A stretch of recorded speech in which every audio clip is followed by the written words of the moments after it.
All right. Welcome back to the live show. You know what time it is? It is your boy Genesis. It is currently 3:34 p.m. And of course, today's date is the 24th of April 2025. How are you doing this beautiful afternoon? How are we doing? All right, we are back. As some of you know, I attended the Easter egg roll at the White House and it was fun, absolutely fun. We got some souvenirs. Yes, yes, yes, we did get some souvenirs. I could show you a little bit.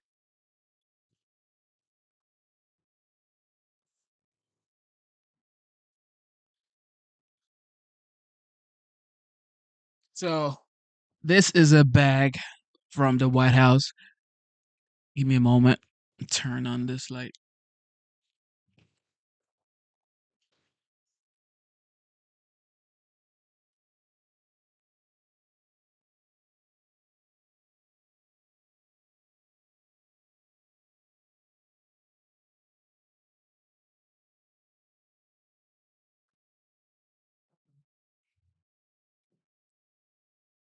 All right. So, this bag, uh, well, it says White House Mr. Egg Roll 2025. Right here. All right. And we got some candy. Signed candy, okay?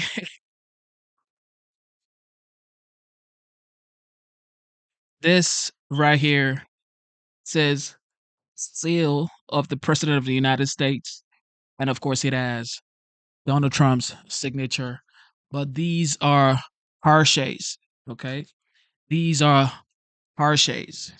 We got this from the White House Easter egg roll, okay? This was Monday, 4 days ago, all right? And all of this is from all of this is from the White House, okay?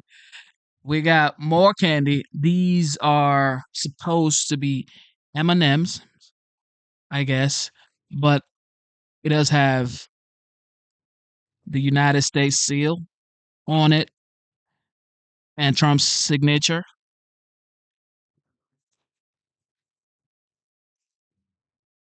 And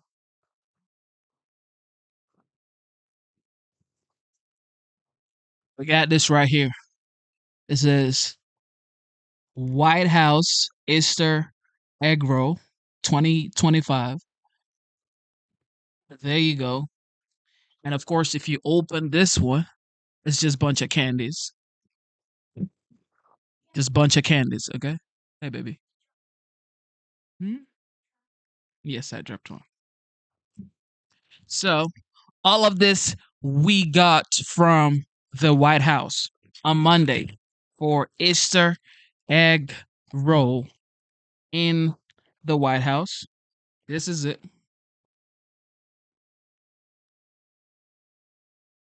And we also got eggs, okay?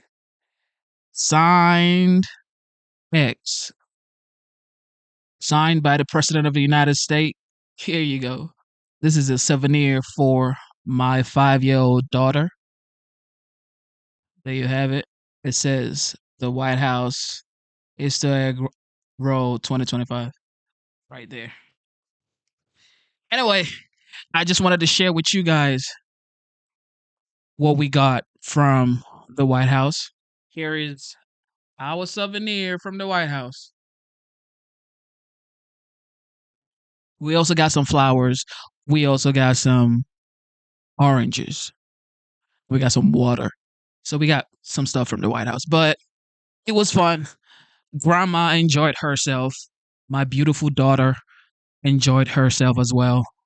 And the event it was mostly for kids, but of course, kids need adult to accompany them. So it was fun. White House Easter Egg Roll 2025 was absolutely fun. Anyway, with that being said, God bless you. Thank you for tuning in. It is your boy Genesis.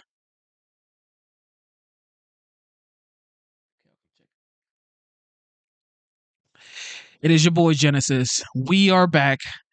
Right now, what we are doing is talking about the OG, the legend, the 45th, now the 47th President of the United States. He signs more executive orders, and most importantly, he tells Vladimir Putin to stop. All right, this is a Truth Social post by the OG, Donald Trump. He says, I am not, this was today in the morning, 8:24 a.m. today. Trump says, I am not happy with the Russian strikes on Kyiv. Unnecessary and very bad timing. Vladimir, stop. Vladimir, stop. 5,000 soldiers a week are dying. Let's get the peace deal done. All right. Most people would say, well, Trump doesn't really give Putin a run for his money, but he actually does. He actually does. There you go, saying, you know what, Vladimir, stop. With that being said, we are going to check out CNN right now. Let's see what they got going on. But for some reason, Vladimir Putin keeps on bombing the freak out of Russia. But yeah, Ukraine, rather. Bombing Ukraine. And of course, the Pope passed away over Easter weekend. Anyway, here we go. Thank you for tuning in. Double tap your screen, subscribe to the channel, join the memberships, and let's have a good time.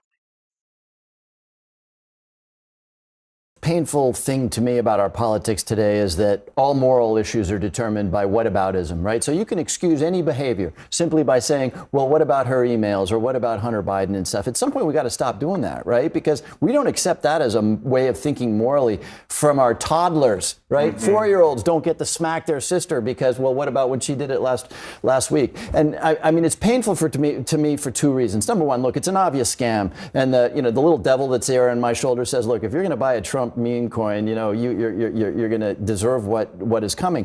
But we're actually engaged in a serious effort, and we don't know how this is going to play out. We're actually engaged in a serious effort in the Congress right now to try to build the regulatory structure that will allow for cryptocurrencies and crypto assets and blockchain generally to innovate. And it does that effort absolutely no good to have obvious scams out there taking up a lot of crypto people are really not happy about it. Blockchain technology. If only this were really about crypto. This is about the privatization of the White House. This is about corruption. This is about using the White House to personally enrich yourself, which is illegal, which is immoral, which is inappropriate, which surely leads to corruption. Do we really think that everybody is just a fan of Trump and they don't have some actual thing they're trying? And this is not a right-left issue. I don't have any idea how the two of you will make some idea of like, well, this is actually okay because somehow some other Dem did it. This is not an ideological issue. I don't want to do what the congressman just said we shouldn't do with the whataboutism, but Politico had an article that came out last year. President Biden had a bunch of donors at the White House and they wrote a bunch of big checks. Nothing you say on this show doesn't include the word Biden. Do you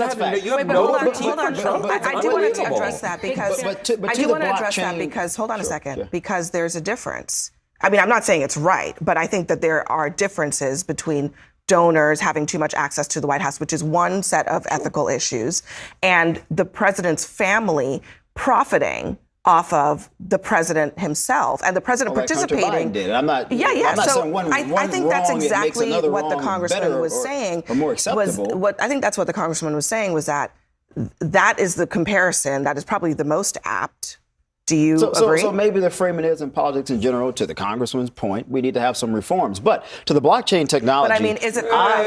Hold on. We're not talking about blockchain. Is it corrupt? Yeah, but I want to bring it up because I'm fascinated. I mean, I invest in crypto, and I.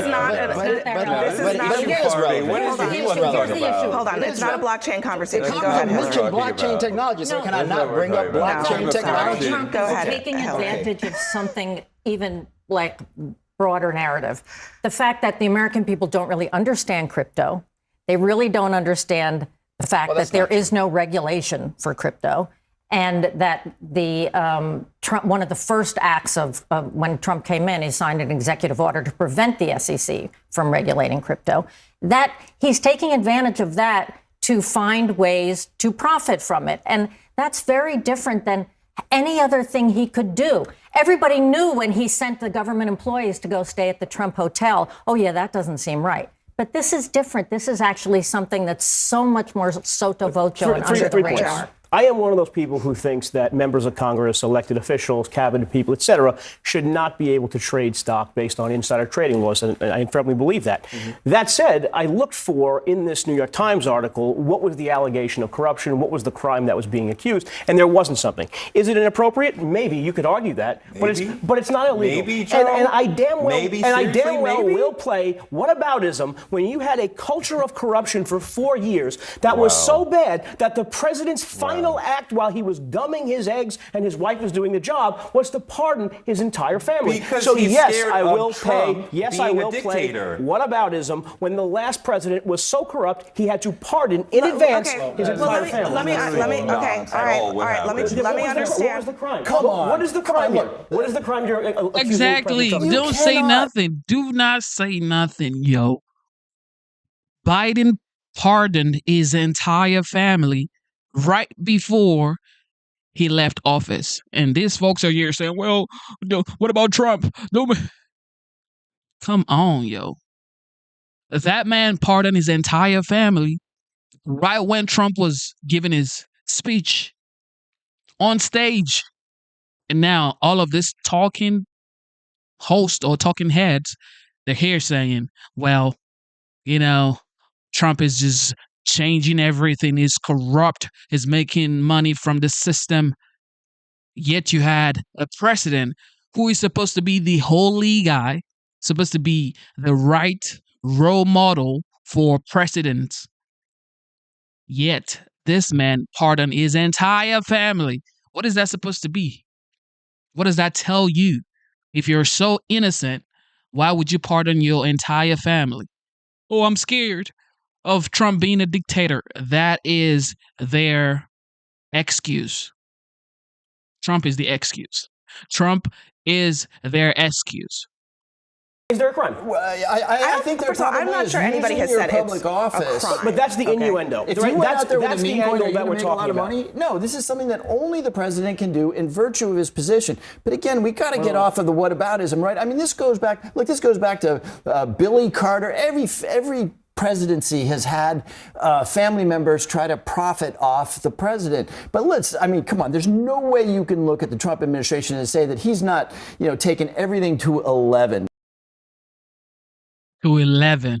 What does that even mean? The Fed is obviously independent. It's supposed to be independent, but independence in Trump's head does not exist. He does not understand why a federal government must be independent from himself. He believes that his power and the executive branch's power should dictate what happens with the Fed and with the Department of Justice and with our military, with all of the various things that should be independent. The reality is, as you talk about, Trump being spooked, it's a little late for Trump to be spooked at this point. We've been talking about tariffs. He has been talking about this for quite some time. The markets are in disarray. We're heading toward a recession. Everybody is saying that this is a terrible thing. And yet for just now, all of a sudden he woke up and he realized, this is a terrible thing for our economy and our country. I just have to respond to your assertion that the federal government should operate independently of the elected president of the United States. You mentioned the Fed. The Department of Justice. You said DOJ, which is obviously appointed and works for the president. No, but it's independent. Your laws should not be enforced based on the president. They should be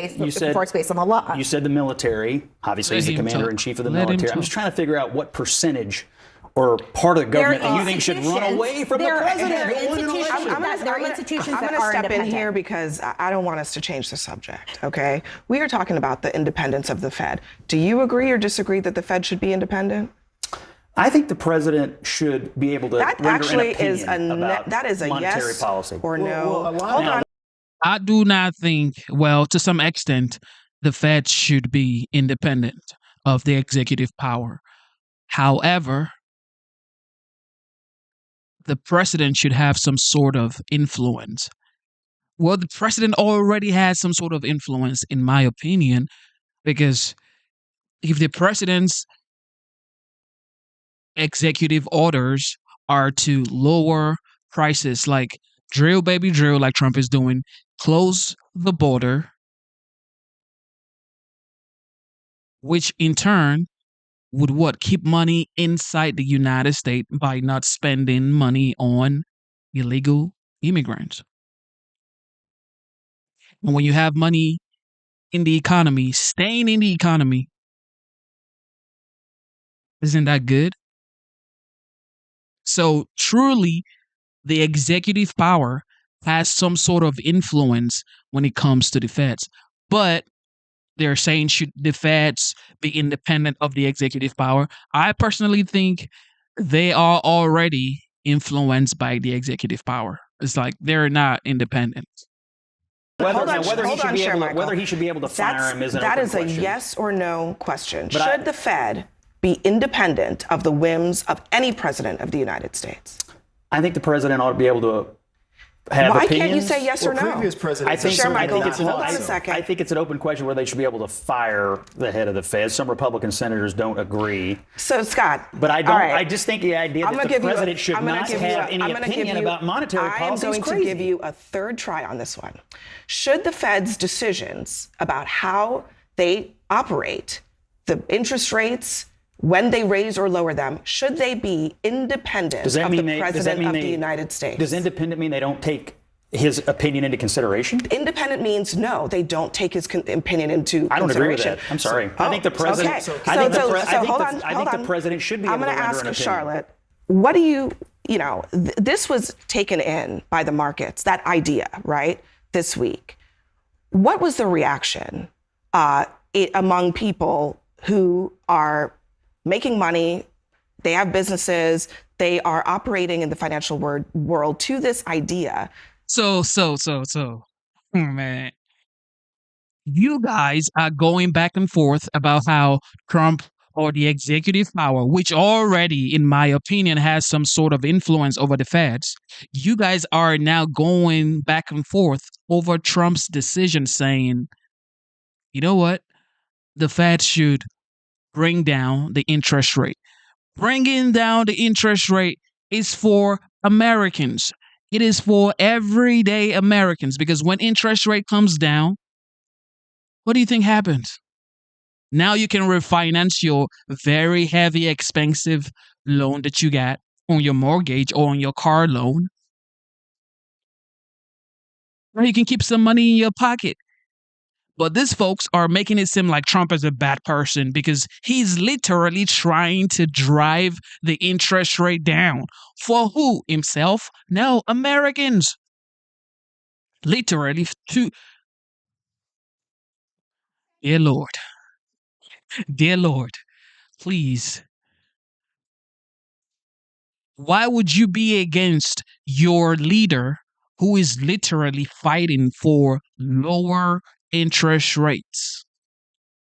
Oh, should the executive power, should Trump have some sort of influence over the Feds because he wants to bring down prices for Americans? Now is a bad person. Anything good Trump is doing, they don't like it. That people like Scott believe that the Fed should be listening to the president and act accordingly. That's not what I said. You put words in my mouth. I said, should he be able to render an opinion, and should the Fed take that into consideration? No. I think he should be able to have an opinion. I didn't say anything. And they should take that into consideration. It shouldn't be the only thing. I didn't but say he should anything. have an opinion. The president can have whatever opinions he wants. Yeah. What I'm asking is whether the Fed should be independent in their decision-making from those opinions. I said, does that mean they can take his opinion into consideration? And I think they should take the president's opinion into consideration. That's not the only thing. Let me see if Charlotte has some thoughts on this. I think it's very clear from the market's response that not just the desired outcome, the fundamental law of nature needs to be that the Federal Reserve, the chair of the Federal Reserve, makes decisions on monetary policy that are based on economic data, not on the whims of a president. And that's very, very clear. And I think, the job of the Fed is complex, particularly in the environment in which Trump has placed Jerome Powell, where you have a threat of slowing growth and increasing inflation due to these tariffs, right? So you have a stagflationary environment that's very hard for the Fed to manage. It is true that some investors probably, if Jerome Powell were to lower interest rates, I'm not going to predict how the market would respond. However, it's very, very clear that the market responds extremely negatively to even a hint that the president might intervene. There's a direct intervening and rendering an opinion are two different things. There's a direct effect here with the American worker that has to do with China and with the stock market that people are seeing every day. Donald Trump ran on being tough on China, and workers and folks in America, they love that talk. They love being tough on China, but they also love getting really cheap stuff from Walmart, and they can't have both at the same time. And I think that's why you see him backing off of that. With the stock market, regular folks don't understand Dows and bonds and all that, but they understand their 401k. And I think that's where the pressure's coming from, is people around there saying, you're hurting your own people. And so you see people backing down. I think there is an argument. I honestly believe the president shouldn't be able to render opinions about monetary policy. You keep repeating something that nobody ever said. No one ever said that Trump cannot have an original thoughts here. No, Scott. Exactly. No one ever said that Trump can't have an opinion. The question is, should the Fed act based on that opinion? And I think it's just common sense, right? The Fed, it should be acting based on economic information and data, not anybody's opinion. Trump is not an economist, and as far as I can tell, does not even have a good grasp on how trade works, which is really... What? Oh my goodness. Did she just say Trump doesn't know how trade works and is not a good economist? Is not a good economist? Really? How did he build his businesses? How did he become a billionaire? Oh, his daddy's money. Oh, I see. His daddy built the high rise in New York, across Europe, right? His daddy built those? No. His daddy made deals in Queens, not in Manhattan. His daddy didn't build his business. He built his own business, because this is what people always say. They think, well, the reason why Trump is so wealthy is because of his dad. His dad never did big things like he's done. His daddy was never the president of the United States. His daddy never made all those deals in Manhattan. His dad never did all those things. How many times did he file bankruptcy? Have you ever heard of anyone who actually won in life and never failed? Tell me. You know the story of KFC? You know the story of Walmart? You know the story of McDonald's? Like, every great innovator, every great businessman, every great individual, they have failed. Elon Musk has failed multiple times. Jeff Bezos, Microsoft, Bill Gates, these folks have failed multiple times. Henry Ford failed multiple times. So when Trump files for bankruptcy, oh, Trump filed for bankruptcy, but you driving a Ford? Did you know how many times Henry Ford failed? But you're driving a Ford, though. You're now saying, well, you know how many times he failed? Man, wise up, yo. Really problematic if he's going to then turn around and start telling the Fed how to do its job. Thinking is like, we don't want Donald Trump to have influence over the operation of the government. I just think it's wrong. We don't want to have Donald Trump have influence over monetary policy. That is how it has worked. That is where the confidence in this system of economics comes from. Monetary Man, please. Trump chickened out.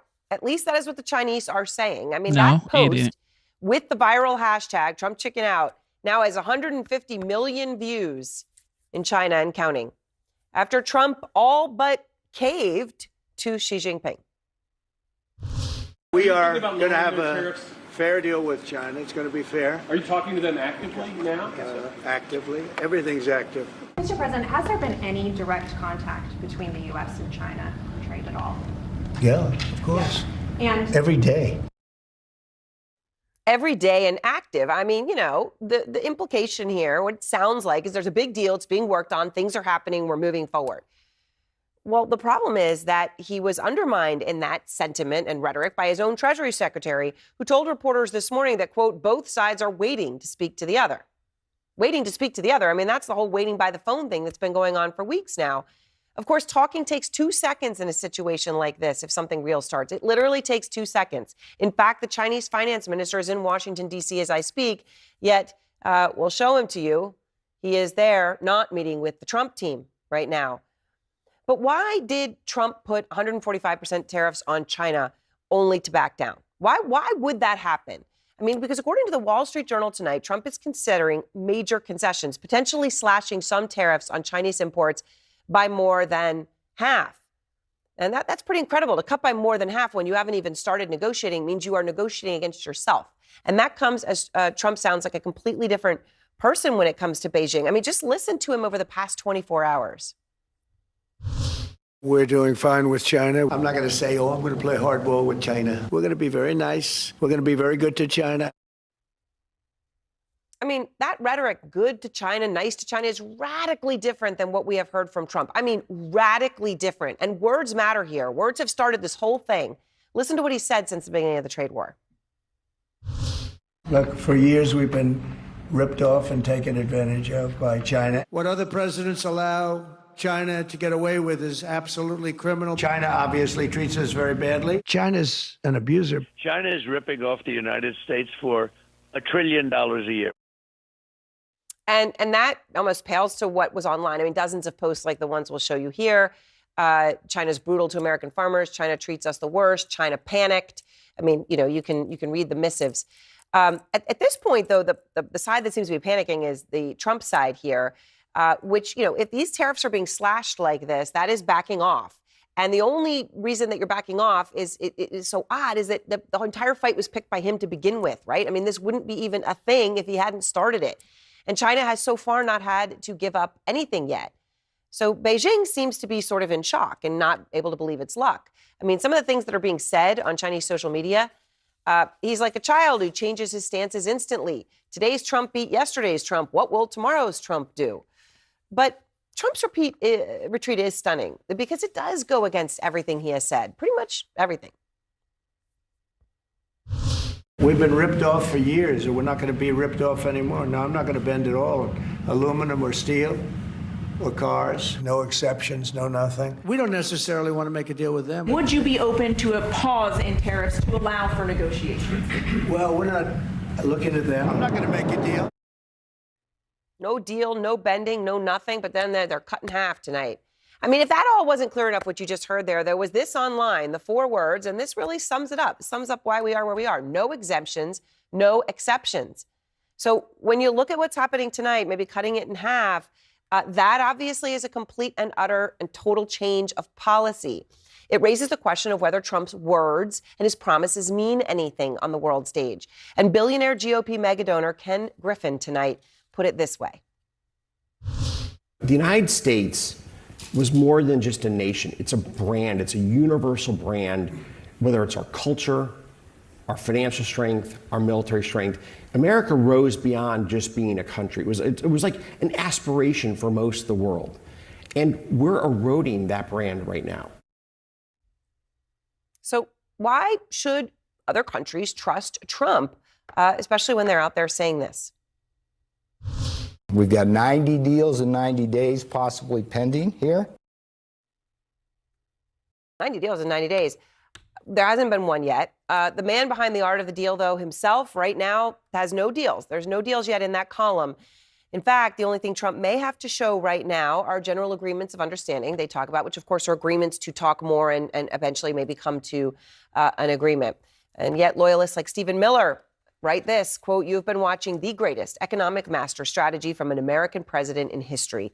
Jeff Zeleny is out front live outside the White House to begin our coverage. So Jeff, what more can you tell us about what's going on here, right? No exemptions, no exceptions, and now maybe slashing tariffs in half? And what are you learning?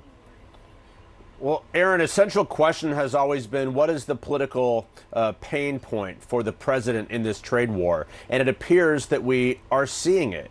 I mean, you can just listen over the last 72 hours or so.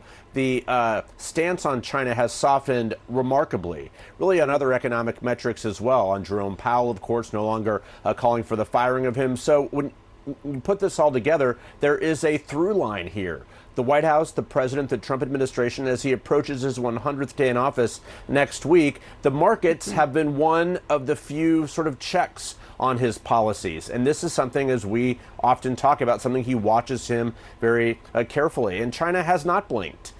They have mocked the president in some respects, as you showed there. So clearly what is happening now is the U.S. is trying to get China to the negotiating table. That is very much an open question. There is no evidence that there have been direct conversations. The president, again, just a short time ago in the Oval Office, has said there are direct talks every day.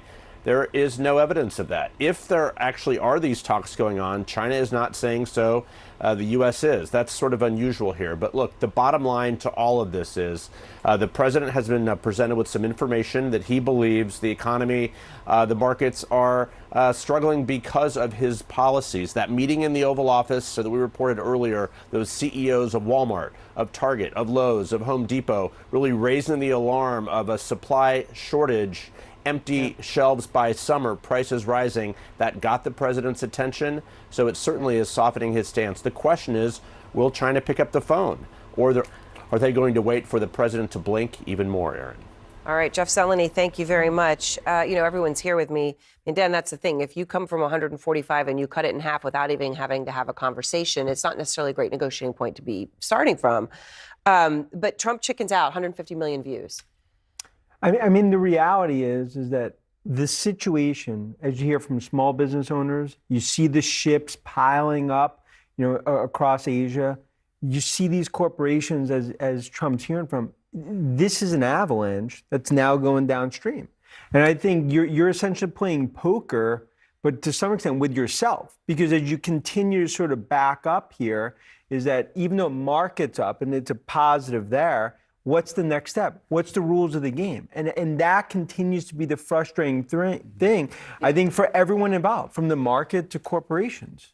I mean, Trump, when the Chinese saying, well, what's Trump going to do versus Trump tomorrow, right? It's really negotiating with himself. Relative to what Dan said, I think the market has caved in from February 19th, when we were trading at record highs, to the lows where they are now. Yes, we're a little bit off those lows, but it was all about messaging. It was we still don't know anything more than we did then. We don't have written in stone what the numbers are, who's getting tariffed, who's going to suffer, who's going to benefit, who's paying for any of these things. We don't. It's still all unknowns. So the market went all the way down to here on unknowns, and now they're bouncing back on small, short-term emotional bounces because people are just trying to find hope. It's like Jim Cramer said, what is it going to take for people to start buying stocks again? Yeah. But, look, what you know are the things that I don't know. To know that if what you're saying is a reality, that the boats are backed up and that there is going to be this complete breakdown of supply chain, the logistics in ships and trucks and all that is going to shut down everything, and it's going to affect everybody in the stores.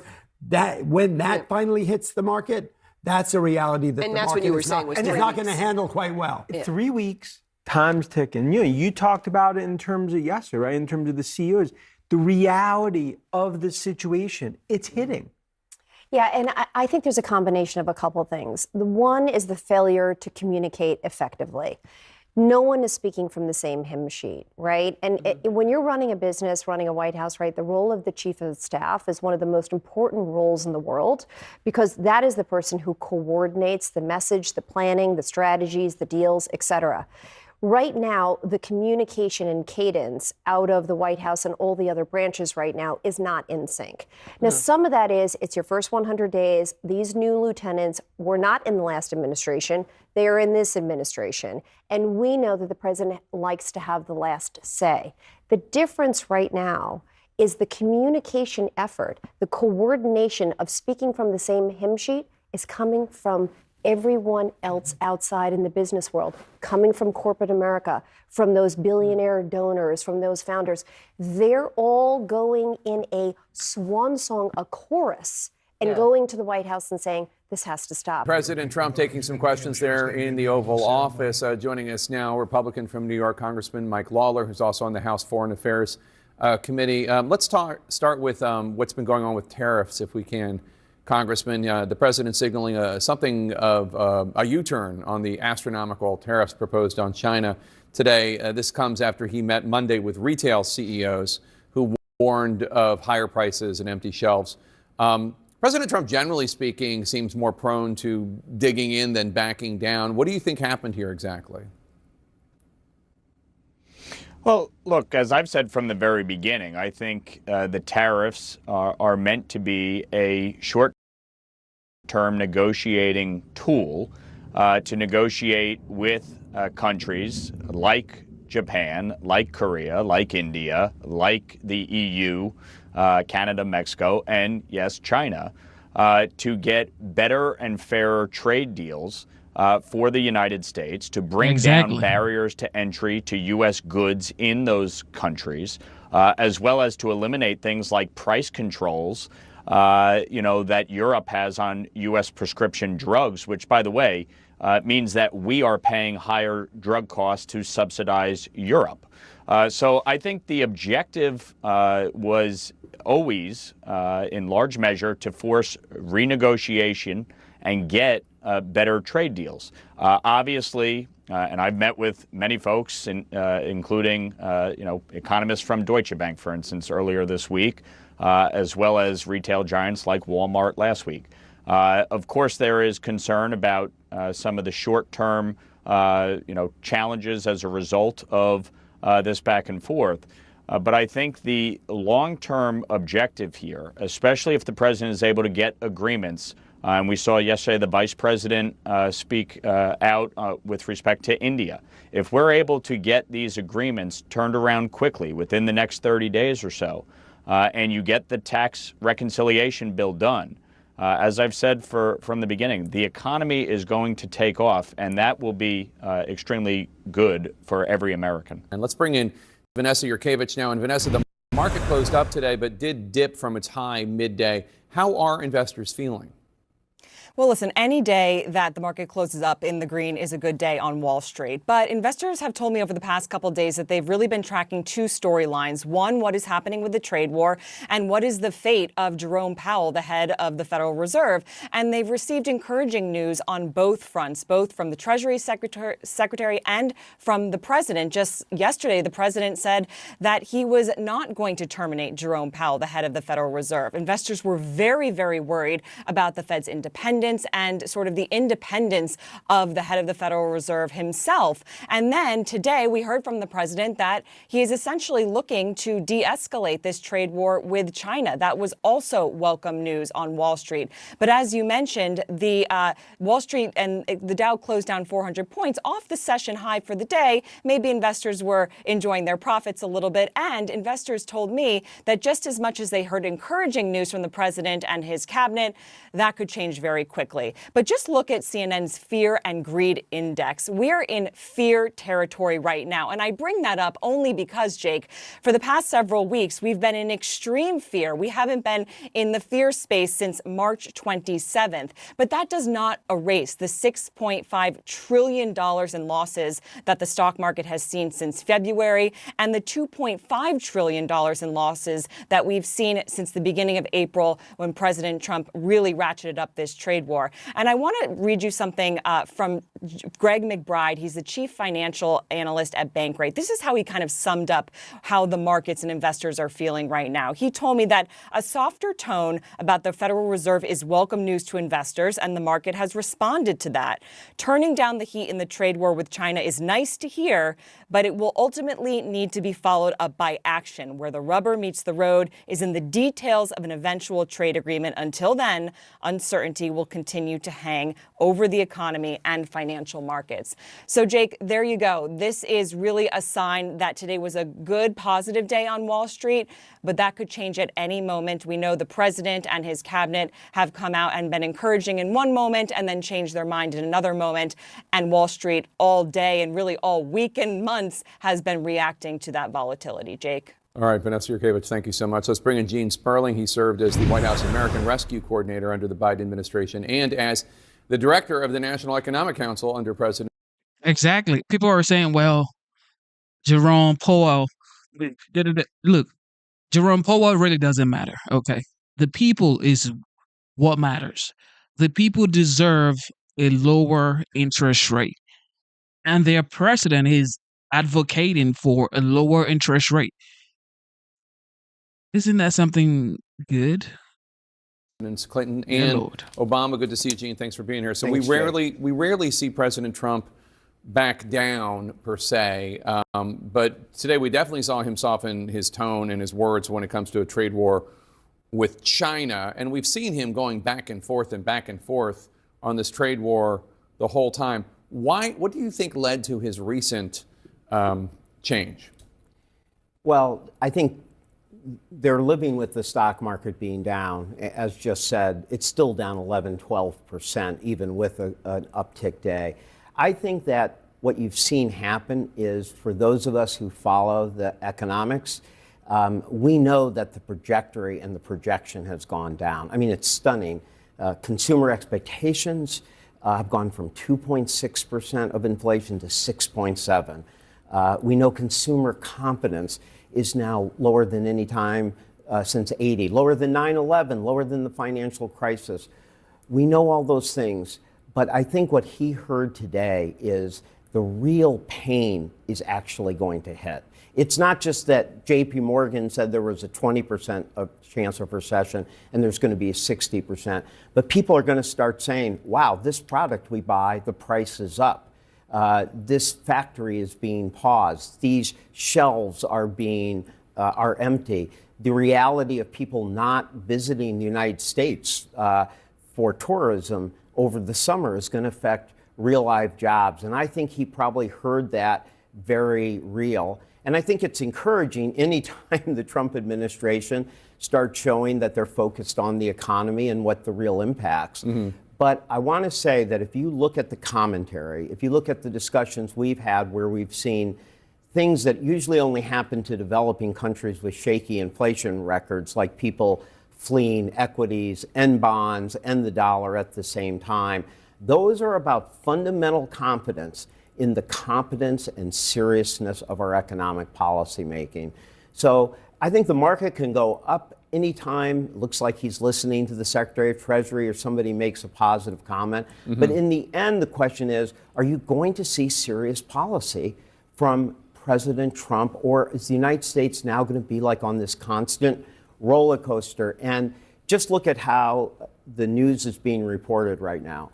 Everybody is saying the President of the United States backed down. Right. That he got played. Which he hates. Which he hates. Now, if I were him, if I were an advisor, I'd say, Mr. President, don't worry about it. Proof's in the pudding. Right. But I don't know. Can this president take it?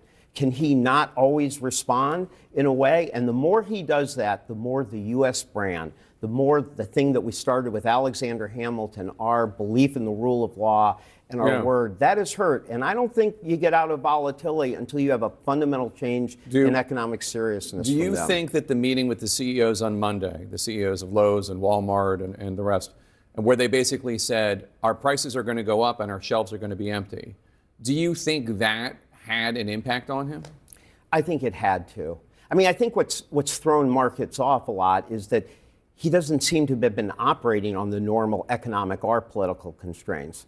We all thought that the president wouldn't handle people going down 11%, stock market going down 11% just on his own policies. Yeah.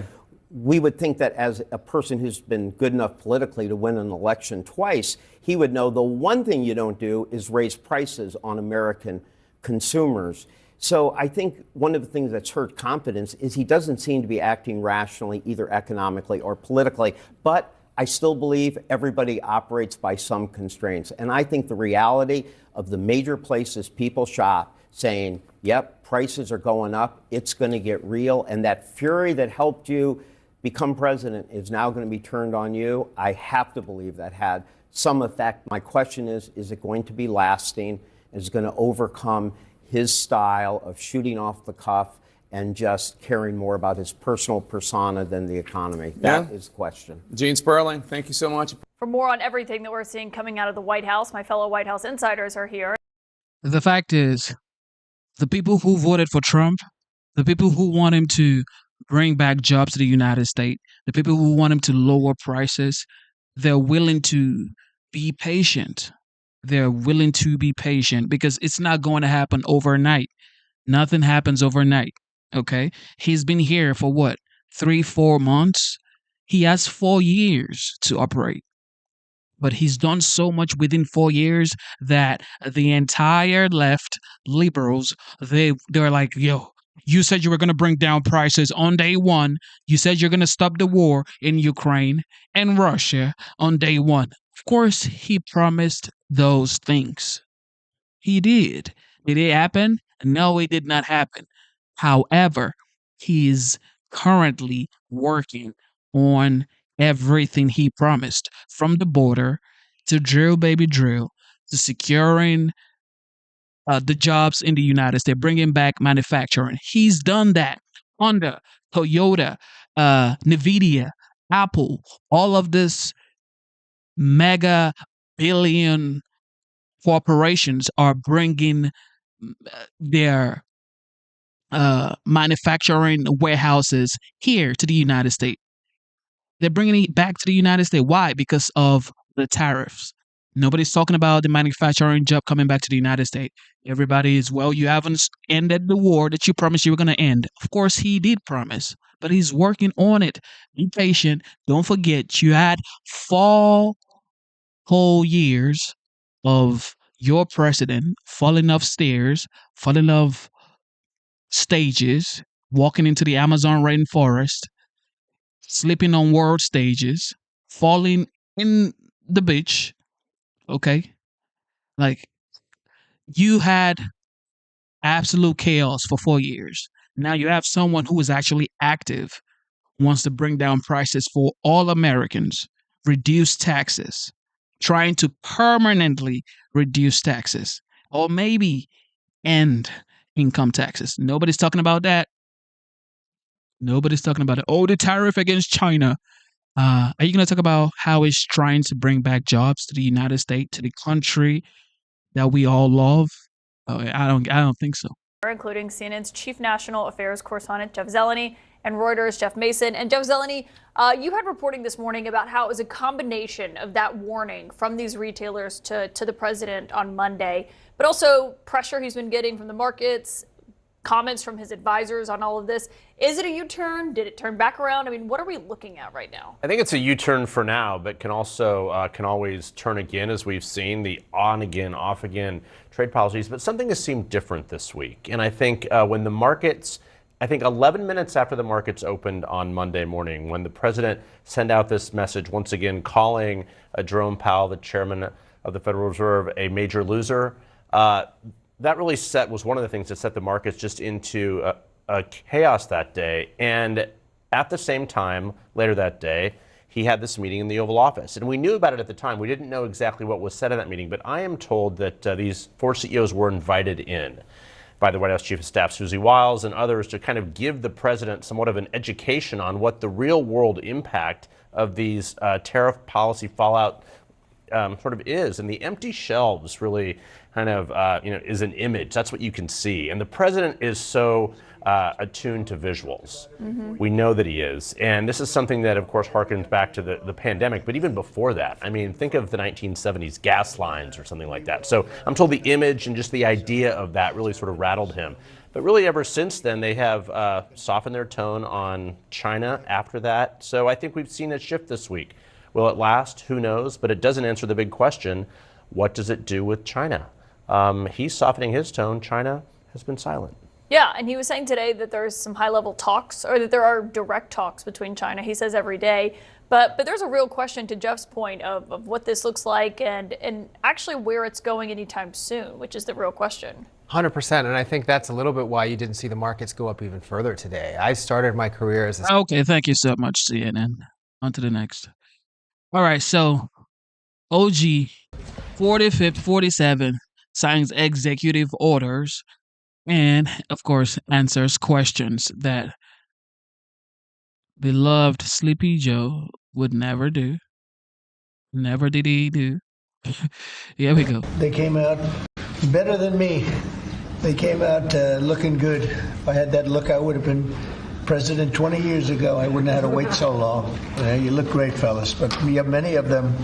I didn't even realize it at the time, but I visited many of you in the hospital. They did an incredible job. The doctors are absolutely unbelievable, the job they do. So we were having a little meeting, and at the same time, we're signing some very important legislation, what will become legislation, and right now it's an executive order, and having to do mostly with education. We have our Secretary of Education, Linda McMahon, who's been so incredible over the last few weeks. I've been watching her on television. I'd like to tell her she could do better, but she can't. She can't do any better. So I want to thank you, Linda. Fantastic. And we also have Commerce, and we have Labor with us today, and you have been, thank you, Laura, very much. And Howard, thank you very much. And we'll take some questions after we're finished. Maybe I'll ask Will to step forward, and you can go through some of these. Also, Lindsay, you work with Will, two very talented lawyers, as you all know by now. Thank you, Mr. President. And we'll go through them. And Linda, why don't you come over here? In fact, why don't the three of you come over here? We also have a special guest with us today, sir. Oh, that's right. Annette Albright. Where is Annette? Annette Albright. Charlotte Mecklenburg, school teacher. Very special one. Thank you very much. Thank you. It's a great honor to have you. Got all sorts of awards for talent. That's good. Thank you very much for being with us. Appreciate it. Thank you. Okay, please. Sir, the first executive order we have prepared for your attention, there are currently laws on the books requiring certain disclosures of universities when they accept large foreign gifts. We believe that certain universities, including, for example, Harvard, have routinely violated this law, and this law has not been effectively enforced. So this executive order charges your departments and agencies with enforcing the laws on the books with respect to foreign gifts to American universities. Okay, thank you. Thank you very much. We'll put it right here. Next for you, sir, university accreditation is currently a process controlled by a number of third-party organizations. That's by statute, by law. Many of those third-party accreditors have relied on sort of woke ideology to accredit universities instead of accrediting based on merit and performance. This executive order affects a number of changes to the university accreditation process, also applies to law schools and other sort of graduate programs. But the basic idea is to force accreditation to be focused on the merit and the actual results that these universities are providing, as opposed to how woke these universities have gotten. So we're setting up new accreditation pathways. We're charging the Department of Education to really look holistically at this accreditation mess and hopefully make it much better. Will we look into the past people that they've taken? For instance, I hear all about certain great schools, and then we read where they're going to teach people basic math that we can all do very easily, but they can't do. They're going to the top school, and they come out with a program of teaching basic math to somebody that got into a Harvard or a Princeton or a Yale. Is that part of this? When universities are not performing appropriately, whether that's in admissions or whether that's in their actual instructional activities, that's certainly something that accreditors should be considering, that right now we believe they're not doing a good enough job of, and I think Secretary McMahon could probably speak to that better than I could. So they're allowing people into school that can't do math, and yet kids who've worked really hard and number one in their class in a high school someplace in New Jersey or in Mississippi, they can't get into the best schools. What is that all about? Yeah, and I think that gets to your policy, sir, of meritocracy, that we should be looking at those who have real merit to get in, and we have to look harder at those universities that aren't enforcing that. Okay, thank you. And this pretty much does it, right? Yes, sir. Thank you.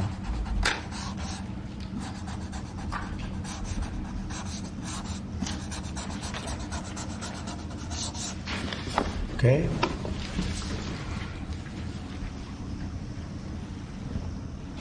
Thank you. Sir, during your first administration, you made promoting historically black colleges and universities, HBCUs, a major priority. This executive order takes existing law on HBCUs and brings it into effect. We're going to be setting up a White House initiative on HBCUs. The basic idea here is making sure that every aspect of your administration is working to ensure that HBCUs are able to do their job as effectively and as efficiently as possible. Okay.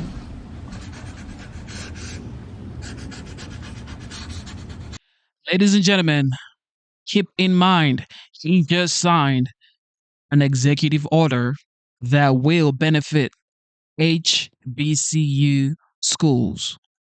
Nobody's talking about that. He's a racist. They scream. He just signed an executive order to help HBCUs, to make their work easier.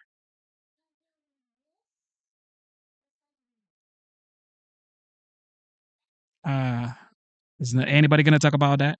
I don't think so. Yeah, they don't talk about it.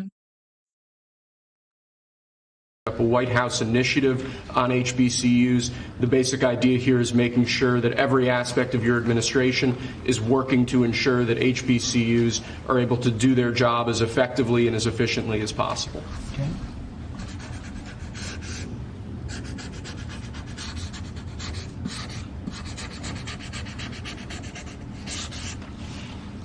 Okay.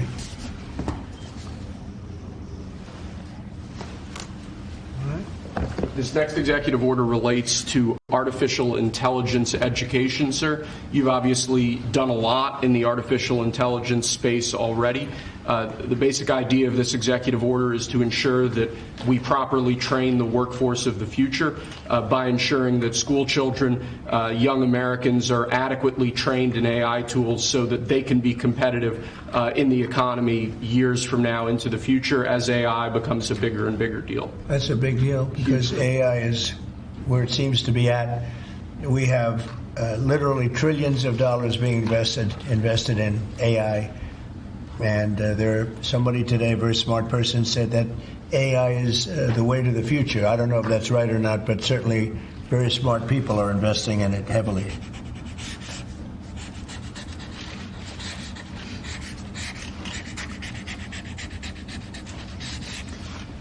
Good.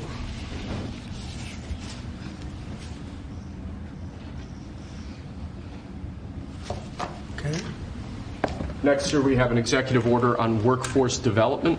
This executive order is going to charge numerous departments and agencies within the government to reshape the way that we do workforce development. One example from the executive order, for instance, we're looking to get the total number of apprenticeships, new apprenticeships, up to 1 million in the country to ensure that in critical jobs areas, in areas where we currently don't have enough trained workers, that we're recreating that pipeline to ensure that, particularly as we onshore industrial jobs and new industries, that those industries have the workforce they need to be competitive globally. Okay. Very important. And this is the EO that we're all here working together. And in a way, this is like a training center, right, for what we're trying to do, which is jobs at great salaries. These are great salaries, too.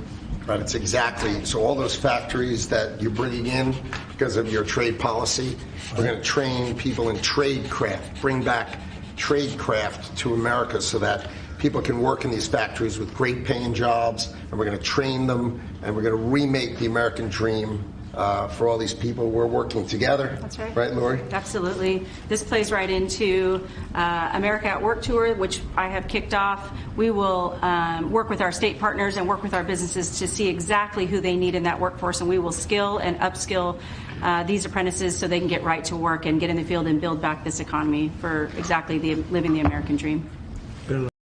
Say what you want to say. Say what you want to say. You could never say this man isn't effective. Even if you say he's not effective, you've never had a commander in chief in the Oval Office who does what he's doing right now. He's been having 2 to 4 events every single day since his inauguration. I've been saying this every time. You can hate Trump, but you've never had a president who is meeting with every leader of the world in the Oval Office, who is meeting with the press corps in the Oval Office, who is showing you his cabinet meetings in real time, who is telling you exactly what he's doing, when he's doing it, how he's going to do it, except, of course, if it's high value negotiations or, military attacks or whatever. He doesn't disclose those things. However, he's very transparent. This man is supposed to be the bad guy. Yeah, thank you, sir. Thank you, Mr. President. Next, sir, we have an executive order on school discipline policies. Under, I believe it was the Biden administration, first Obama and then Biden, the Department of Justice issued guidance that made it almost impossible for schools to enforce adequate disciplinary policies. This created issues in the classroom for teachers and students alike. Basically, they focused on CRT and sort of diversity ideology instead of actually just enforcing the rules in classrooms to ensure a safe learning environment. This executive order revokes that prior guidance and puts us back in a place where hopefully the Department of Education can focus on education and teachers can focus on teaching in a safe environment. And this was important for you, Linda, as I understand it. Huh? Yeah, absolutely, because it gives teachers the authority now to have discipline in their classroom and discipline the person who is being disruptive. Great. We took that away.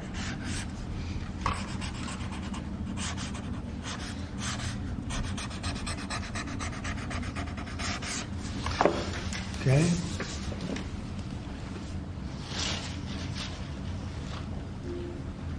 Nice. Cool.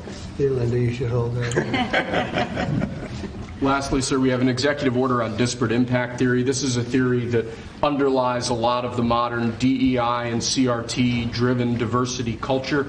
The basic idea here is instructing your departments and agencies to no longer rely on disparate impact theory as they're regulating, as they're issuing guidance, as they're making rules. We want to focus on results. We want to focus on actual fairness. We want to focus on merit, not things like disparate impact theory and the whole sort of diversity, equity, and inclusion cult. It's getting out of that, huh? Yes, sir. After being in that jungle for a long time.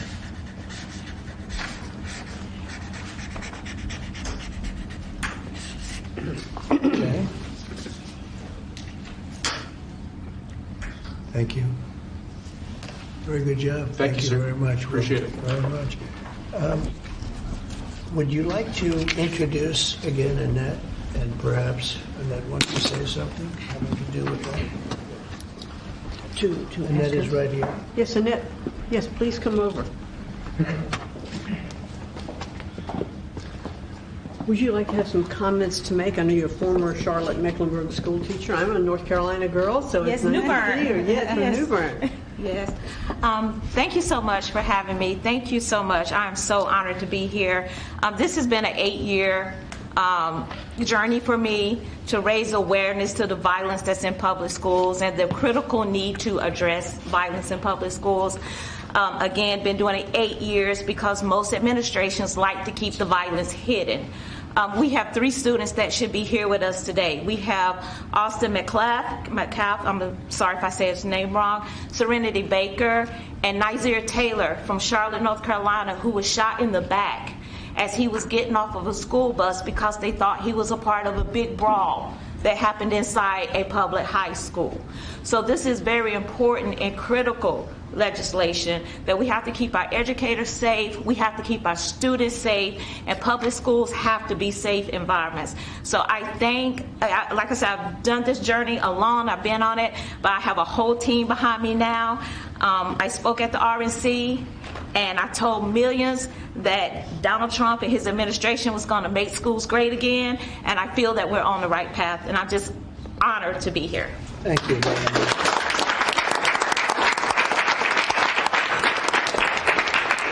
this to our great vets that are with us. And is it okay if I give her one? What do you think? Thank you so much. I appreciate it. Thank you. Thank you. Man, this is the greatest president in history. I don't care what nobody say. Good job. Could I ask Sarah to speak? Gerardo? Yes, sir. Thank you. Tell us a little bit about these great gentlemen. These heroes, Mr. President, are extraordinary. This is my husband, Michael, and so many of our dear, dear friends who are here today. Right. Many of them have met you, sir, in your first administration in the hospital, many times at Walter Reed. Right. And they've had long recoveries. Tomorrow, for my husband, marks 15 years since he was wounded in Afghanistan. Wow. And on that day, about 6 years ago, he had his 120th surgery post-Afghanistan. wow. And you Oh, came my to gosh. see him at Walter Reed I and did. so many others. And we saw great reform in the VA, same-day access to prosthetics, mental health care, and we know that that is back. We're going to, these gentlemen were saying, Alex here earlier was saying, in the last few years when he's gone to get a wheelchair, the VA has asked him, this gentleman, they've asked him to prove that he still has his injuries, as though maybe his limbs would grow back. And they unfortunately did not. Yes, and we've seen that many times. And so we're excited for you bringing back the VA accountability, Mission Act, community care, that were the hallmark of your first term. He doesn't care about veterans. He doesn't care about the military. He doesn't even provide for the military. He doesn't love the military. He's not a patriot. He's a Russian asset. You can't make this up, yo. He's literally showing you. He's done all of this stuff since 2016. Okay? He's just redoing it because guess what? Sleepy Joe took most of these things off. There we go. And we're so excited, sir, to be here. We're honored to be here. And thank you for all you do for our nation's heroes. Thank you. Who's that picture on there? That is Joe Biden, and it says, "Let's go, Brandon." I'm saying, what was that picture? That's great. I told him he wasn't allowed to ask That's you to good. sign it. That's very good. Well, thank you all very much. Would you like to say anything, fellas? There's a big chance you have a lot of good people watching that believe in you. They happen to be the media, but they believe very much in you, like I do. Anybody? Mr. President, we're very happy with the energy that this administration is bringing, and it's an administration that does what it promises, and so we're behind you. We believe in you, and I think we all love you. We got to speak for everybody. Thank you very much, and I'm going to get you a better hat. Say I have better hats. That's a good one. That was the original. It was. That means he was there. I've been wearing it before it was cool. That's right. That's an early one. We'll save that one though, right? Yes, Mr. President. Thank you. Anybody, please? I'd like to say. Yeah. Okay. Well, I was just going to say thank you for loving America, sir. Thank you very much. Thank you so much. Very nice. Thank you very much. True. Thank you. Sir, the man who spoke saved Michael Broder's life. And of course, he goes immediately to say thank you, as he was the one that saved Michael Brado, put him in the helicopter, and got him off the combat zone. Wow. So the selflessness of these men is unspeakable. That's great. So, Yeah, he's alive because of that man right here. That's very good.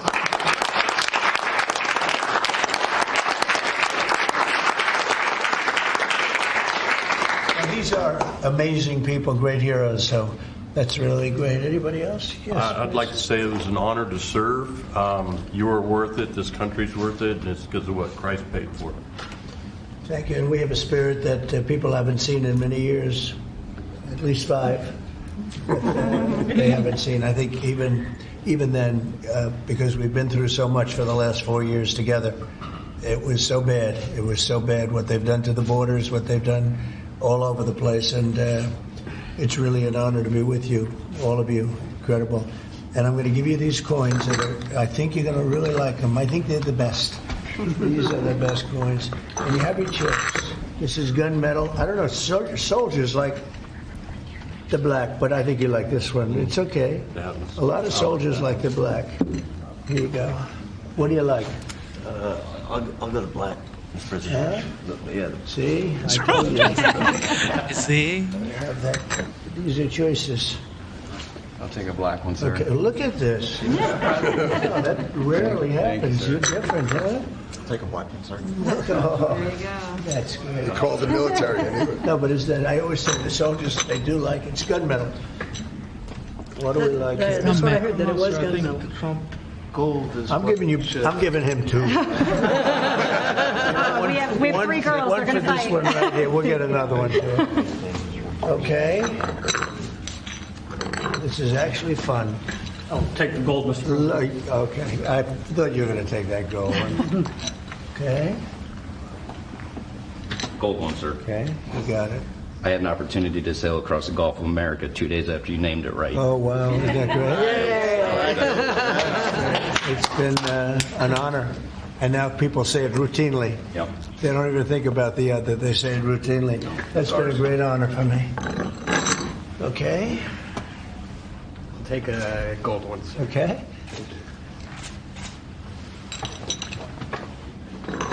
Almost even. I think gold is an edge. I would love a gold one, You sir. got it? Thank you so much. Thank The you. gold.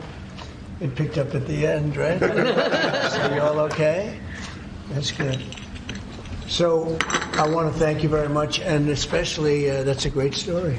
Yeah. So what do you think of a guy like that? Pretty good. Oh, we actually, him and him, we all served together. Wow. And Jared over there. So you guys, I forgot. so you guys got hit, huh? Pretty good. You got hit. Pretty good. Amazing, We're in a amazing. pretty tough area in Kandahar, in the Arghandab River Valley, Right, right it's outside tough. Kandahar. Their unit had a more than 50% Purple Heart rate, sir, Wow. in 2010. You deserve it. You deserve that and more. We appreciate it so much. Brave, really brave, brilliant people. Thank you very much. Do you have any questions of the guys here?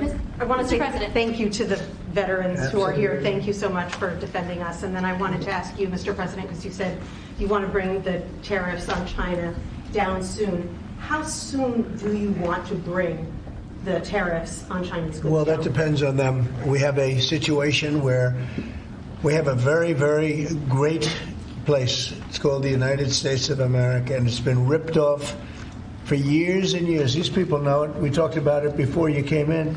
We've been ripped off by every country in the world practically, and friend and foe. And we're not doing that anymore. So what's happened is Howard, how many countries have we spoken to already? 90. 90. And they all want to make deals, and we're going to make deals, but they're going to be fair deals. They're not going to be rip-off deals. And, you know, we were losing almost $5 billion a year. No country can do that. And now we have it down almost to even, maybe even better than even, because of the tariffs on cars and aluminum and steel. We have tariffs 25% on cars, aluminum, and steel.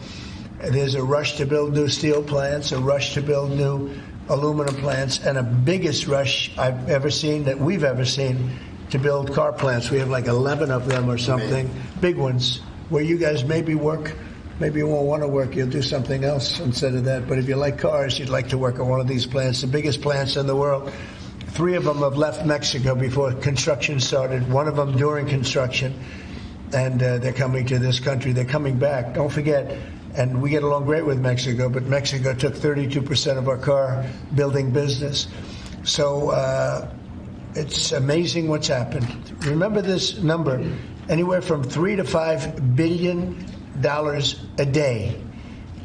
That's not $1 million, that's $1 billion a day. Nobody can even imagine it. And that's what we were losing. And, you know, hence we have $36 trillion in debt and everything else.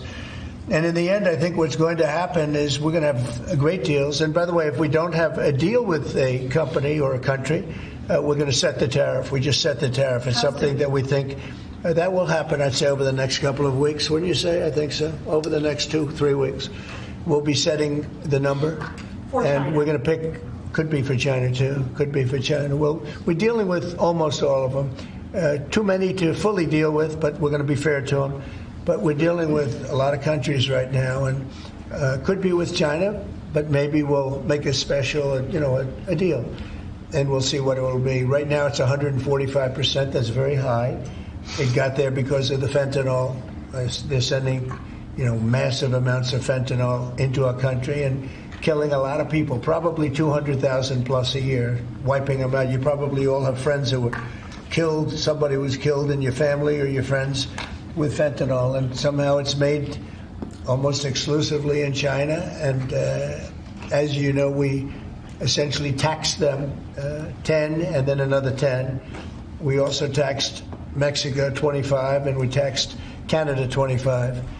And that's the kind of money that's what's pouring into our country right now. And it's gotten us down from losing $3 to $5 billion a day to actually making money, but breaking even, let's say, but we're going to make a lot of money. And that money is going to be used to reduce taxes. We're going to get big tax breaks. We're going to, there was a time, I said it this morning, I think some of you were there, there was a time from 1870 to 1913, it was a long time ago, we were an all-tariff nation. Foreign nations paid taxes. They paid money to us in the form of tariffs. And that was when we were the wealthiest. We were the wealthiest proportionately that we ever were. And they formed committees in 1887 in particular, but they formed committees to determine what we should do with all the money. We had so much money, you guys would have loved it. We had so much money, they didn't know what to do with it. We gave it away to different causes, and you haven't seen that too much anymore, although we give plenty away, but now we shouldn't be giving it away. We have to take care of ourselves first, right? Absolutely. But we were very wealthy, and proportionately the wealthiest we ever were. We built the Panama Canal. Jimmy Carter gave that away for $1, by the way. One of the most profitable things ever built, the Panama Canal. We gave it away for $1 to Panama. Why? I don't know. Nobody knows, but that's what we had. We had people like that sitting behind this desk. And that shouldn't have happened. Panama Canal, it was the most expensive thing ever built by our country in history. I'm talking relative dollars. We've never built anything so expensive. I think it was the equivalent of $1.7 billion.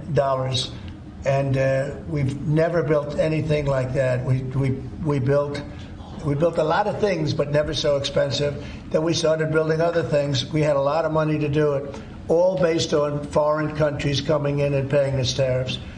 And we're doing that again, and I think we're going to make so much that we're going to be able to reduce taxes in this country by a lot. And we're also going to treat those countries very fairly. But if we don't make a deal, which is possible, we're going to just set the price.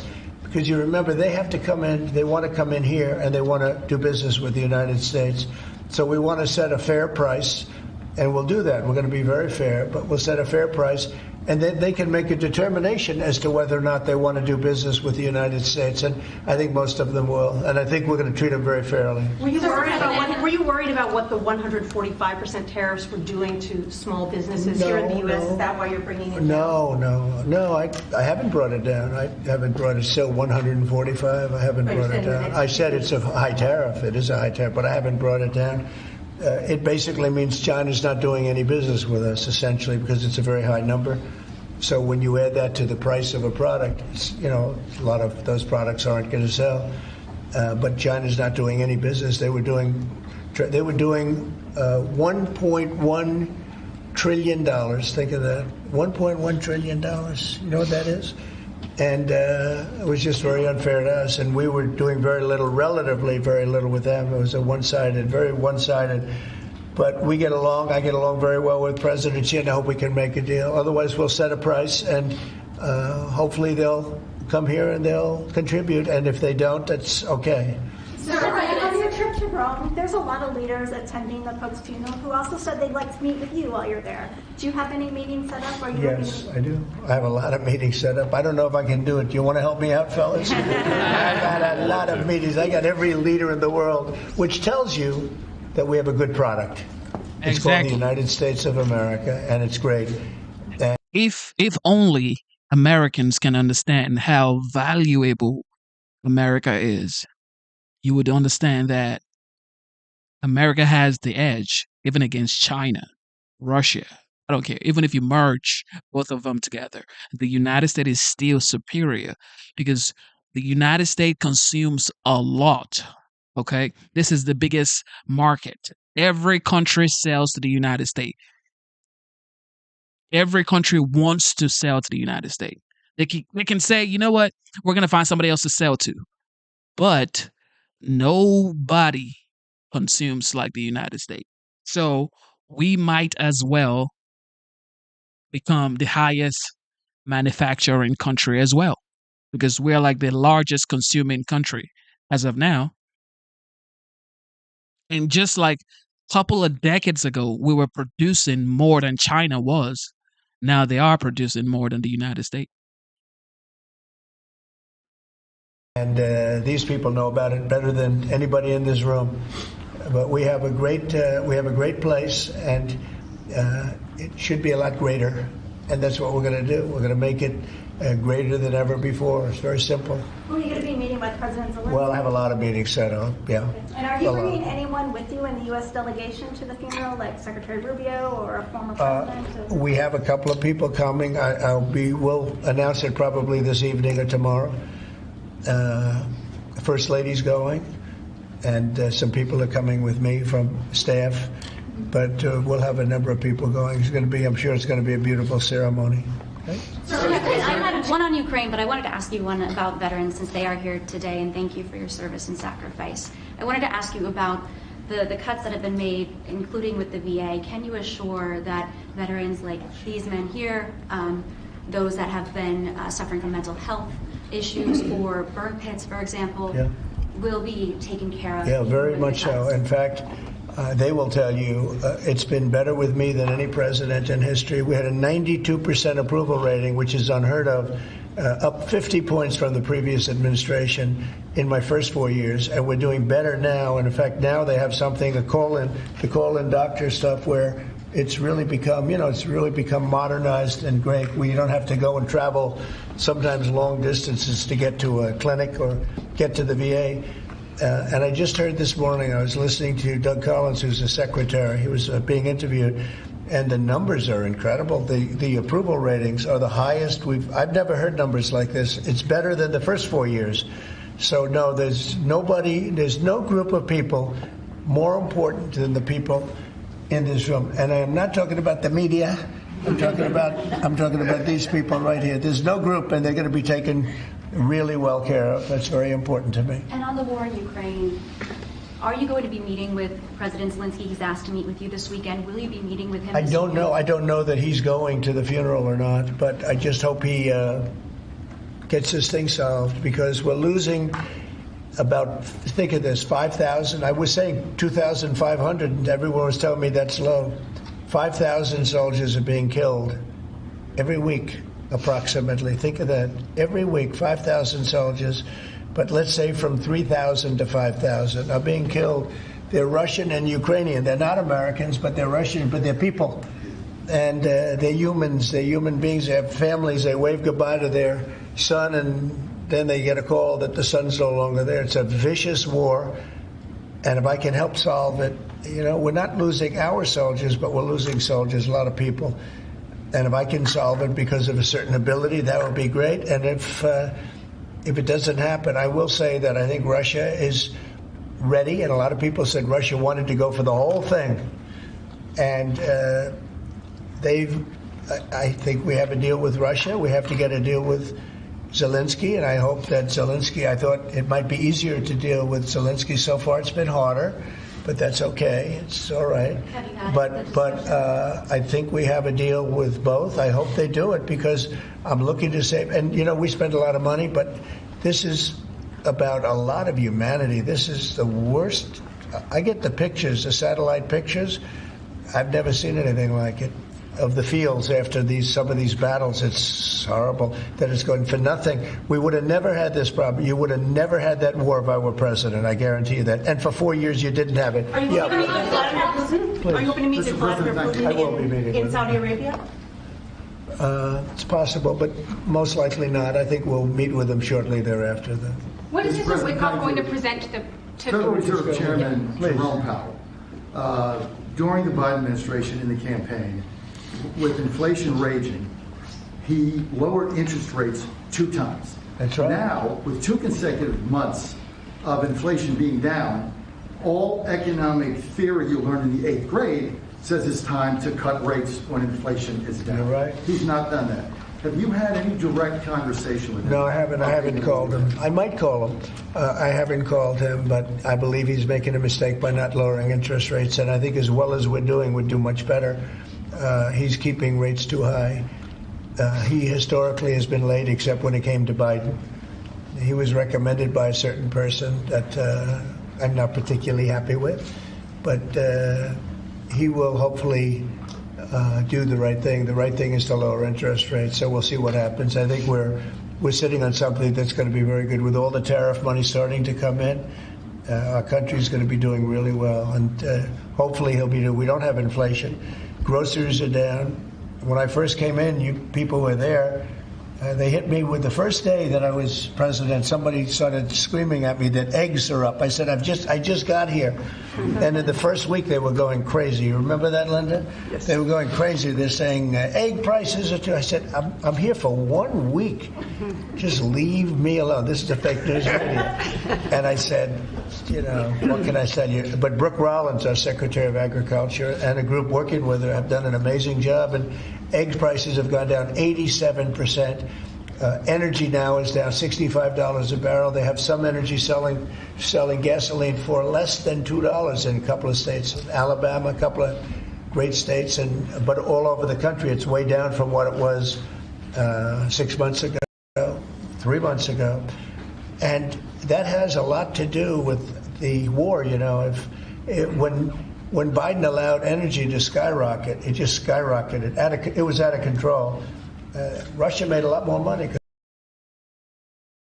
Thank you for tuning into the live show. You know what time it is. It is your boy Genesis. Double tap your screen to give this video a like. Subscribe to the channel. And thank you for tuning in. If you're just tuning in, God bless you. We are currently checking out President Trump take multiple questions and sign in executive orders in the Oval Office. This was about 21 hours ago. He also met with the veterans in the Oval Office, and which I think is very important because the veterans are, very delicate, in my opinion. They risk their lives to protect the homeland. So I really respect veterans. And if you're in the military, I respect you anyway. Even in the police. If you're in the police force, I give you ultimate respect because it takes a lot to devote yourself to serving the country. Anyway, Vladimir Putin, during Easter weekend, he said he was going to stop the war for Easter break, which is some sort of truce for Easter. All of a sudden, he's back bombing Kyiv. I don't know what's going on with that guy, but Trump has said on Truth Social, he said, stop, Vladimir. You are doing unnecessary killing right now. But let's keep listening to the OG, Donald J. Trump. They make their money on energy. And I kept saying, he supposedly wants to end the war, but he lets energy go out of control. Well, I've gotten it. We are drilling like crazy right now, and we have it down to $65 a barrel. It went up to almost $100 a barrel. And at that number, Putin and Russia made a lot of money.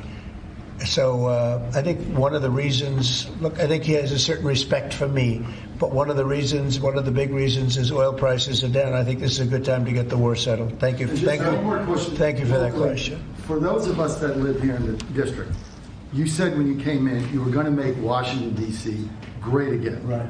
One of the issues we've got right now is we understand there might be an imminent deal between the owner of the Washington football team, whatever you want to call them now, Commanders, and locally in getting the Redskins back to D.C. and RFK Stadium. That's on federal property. Right. Are you going to be involved in that negotiation? Yeah. And would one of the stipulations be they change their name back to that Redskins? Oh, I see. Well, that's a little bit, nobody's asked me that one. Look, I think when the Indian population is a great part of this country, a great heritage. And we were talking about Massapequa, Long Island, the Chiefs, they call themselves the Chiefs, or the Kansas City Chiefs. They're not changing their name. A great team, great people, great owners, great coach and quarterback. I love the quarterback, like his girlfriend too, and his wife. His wife is great. She's been a big fan. His quarterback's mother is incredible. I like that team. They're called the Chiefs, and frankly, I see nothing wrong with it. They call them the Warriors, and not that team, but a lot of other teams, and all of these Indian surnames and different names. And I'm saying that I think that's a positive thing. And when you go back to Indians, they poll this. They don't know why these names are being taken off. They're trying to. I think it's degrading to the Indian population, and it's a great population, and they like when they're called by various names. Now, Washington, the Redskins, perhaps that's a little bit different, but I can tell you that I spoke to people of Indian heritage that love that name and they love that team, and I think it's I think it's a superior name to what they have right now, and it had heritage behind it. It had something special. But a lot of the names having to do with, different places, not just Indians, but I think they changed the name of the Cleveland Indians. Why would you take the name Indians off the Cleveland Indians? And now it's called the Cleveland something else, right? Guardians. It just doesn't make sense to me. So we're about bringing common sense back to this country. And it may be popular or unpopular what I'm saying and I've just said to you. He's a nice guy. He got a lot out of me on this one, but I think most people agree with me. I think it really is demeaning to Indians. But to change the name of the Cleveland Indians, as an example, to the Cleveland Guardians is not the same, and I'm sure it has an impact on the team. Please. Sir, thank you, sir. Elon Musk said he'll be stepping back from his work with Doge a little bit and only dedicating maybe a day or two a week to it. How long would you like to see that continue, and how involved would you like to see him continue to be after? Well, first of all, I can't speak more highly about any individual. He's an incredible guy. He's a brilliant guy. He's a wonderful person. I've seen him with his family. I've seen him with a lot of his children. He's got a lot of children. He treats them good. He loves his children. But he's a brilliant guy, and he was a tremendous help, both in the campaign and in what he's done with Doge. And, we're talking about almost $200 billion and rising fast, because many of the things that we were looking at are now being found out to be fact. It's terrible. I mean, the fraud, the waste, the abuse, the everything that's happened is just terrible. So I also know that he was treated very unfairly by I guess you'd call it the public, by some of the public, not by all of it. I say he makes an incredible car, everything he does is good, but they took it out on Tesla. And I just thought it was so unfair because he's trying to help the country. But he has helped the country. I also want him to make sure that he's going to be in great shape, and I know he is. I mean, he's going to do great. He loves the country. He didn't need to do this. He did it. And I told him, I said, whenever you're ready, I'd like to keep him for a long time, but whenever you're ready, he's an exceptional guy. When you see those rockets go up and come back and land in the same gantry, nobody else can do that but this man. So he's just an incredible person, and he's a friend of mine, and he's a nice person, too. He's a very nice person. He really helped the country, saved us a lot of money. And I heard him say that he'll start easing, he was always at this time going to ease out. And when he goes back to Tesla, that'll be taken care of. It's artificial. These were sick people that thought they were doing something. He's a great patriot, and it shouldn't be the way, that should never have happened to him. And I will tell you right now, he makes a great product. He makes a great product. It's a great car. It's great everything. Starlink is great. What he does is good. He's doing medical things that are amazing. And we have to, at some point, let him go and do that. And we expect him to be doing it about this time. But I'll talk to Elon about it. Thank you for the question. A second question. Yeah. Canada has an election coming up. Do you have a prediction for that, and what do you think the results of With respect to Canada? With the negotiations? Oh, I don't want to predict other nations' elections. It's tough enough doing this one. Look, I love the Canadian people. I like Canada. But it's costing us $200 billion a year to support Canada. $200 billion. And I say, why are we doing that? You know what? We can make our own cars. We have more energy than they do. We have more energy than anybody in the world. We don't need their lumber, obviously. We have more lumber. We have a lot of lumber. We have a lot of everything that they sell us. But in particular cars, they took a large percentage of the car making, and I want to bring it back to this country. I really don't want cars from Canada. So when I put tariffs on Canada, they're paying 25%, but that could go up. in terms of cars. When we put tariffs on, all we're doing is we're saying we don't want your cars in all due respect. We want really to make our own cars, which is what we're doing in record numbers now. You know, we're going to be at record levels in a very near future because of all the plants, the car plants that are being built. And I'd rather see them made in Michigan and made in South Carolina and made in different states, Tennessee. We have a lot of great car-making states, and we have some that aren't car-making yet, but they will soon be car-making states. And that's what I want to see for our country. At the same time, I want to help Canada. I have spoken to the current Prime Minister. He was very, very nice, I will say. Very nice. We had a couple of very nice conversations, very good. But I don't think it's appropriate for me to get involved in their election. Mr. President, if I may, this deal that you have with Russia, does it include recognizing Russia's sovereignty over Crimea? Well, everything is good. Look, I just want to see the war end. I don't care. If they're both happy, they both sign an agreement. I have no favorites. I don't want to have any favorites. I want to have a deal done. I want to save the lives. Now, with that being said, we're spending hundreds of billions of dollars through Biden. Biden should have never let that war happen. We're spending hundreds of billions, maybe $350 billion we've given to Ukraine. And we could use that money right here. So I'd like to see that. But most importantly right now is when I see the pictures, the satellite pictures of the battlefield, if I can stop that because of an ability I have to do things, I want to see if I can do that. Yeah. Mr. President, thank you. On tariffs, you just mentioned that 25% could go up on cars in terms of Canada. Does that mean that you're considering changes to the auto tariffs and auto parts? No, we're not considering it now, but at some point it could go up, yeah, because, again, we don't really want Canada to make cars for us, to put it bluntly. We want to make our own cars, and we're now equipped to do that. They took a lot of our car business. Mexico, too, took a lot of our car business. We want to make the cars here. I'm running this country. I'm not running Canada. And that's why I asked Trudeau, who I call Governor Trudeau affectionately, but I asked him, why are we spending $200 billion to support Canada, to subsidize Canada? And he was unable to answer the question. I mean, why are we doing that?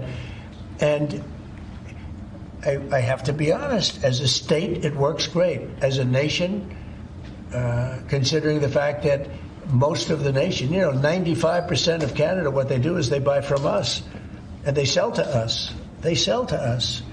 If we didn't buy their oil, and we don't need their oil. We have more oil than anyone, but we don't need their oil. We don't need their lumber. We don't need their cars. We don't need anything.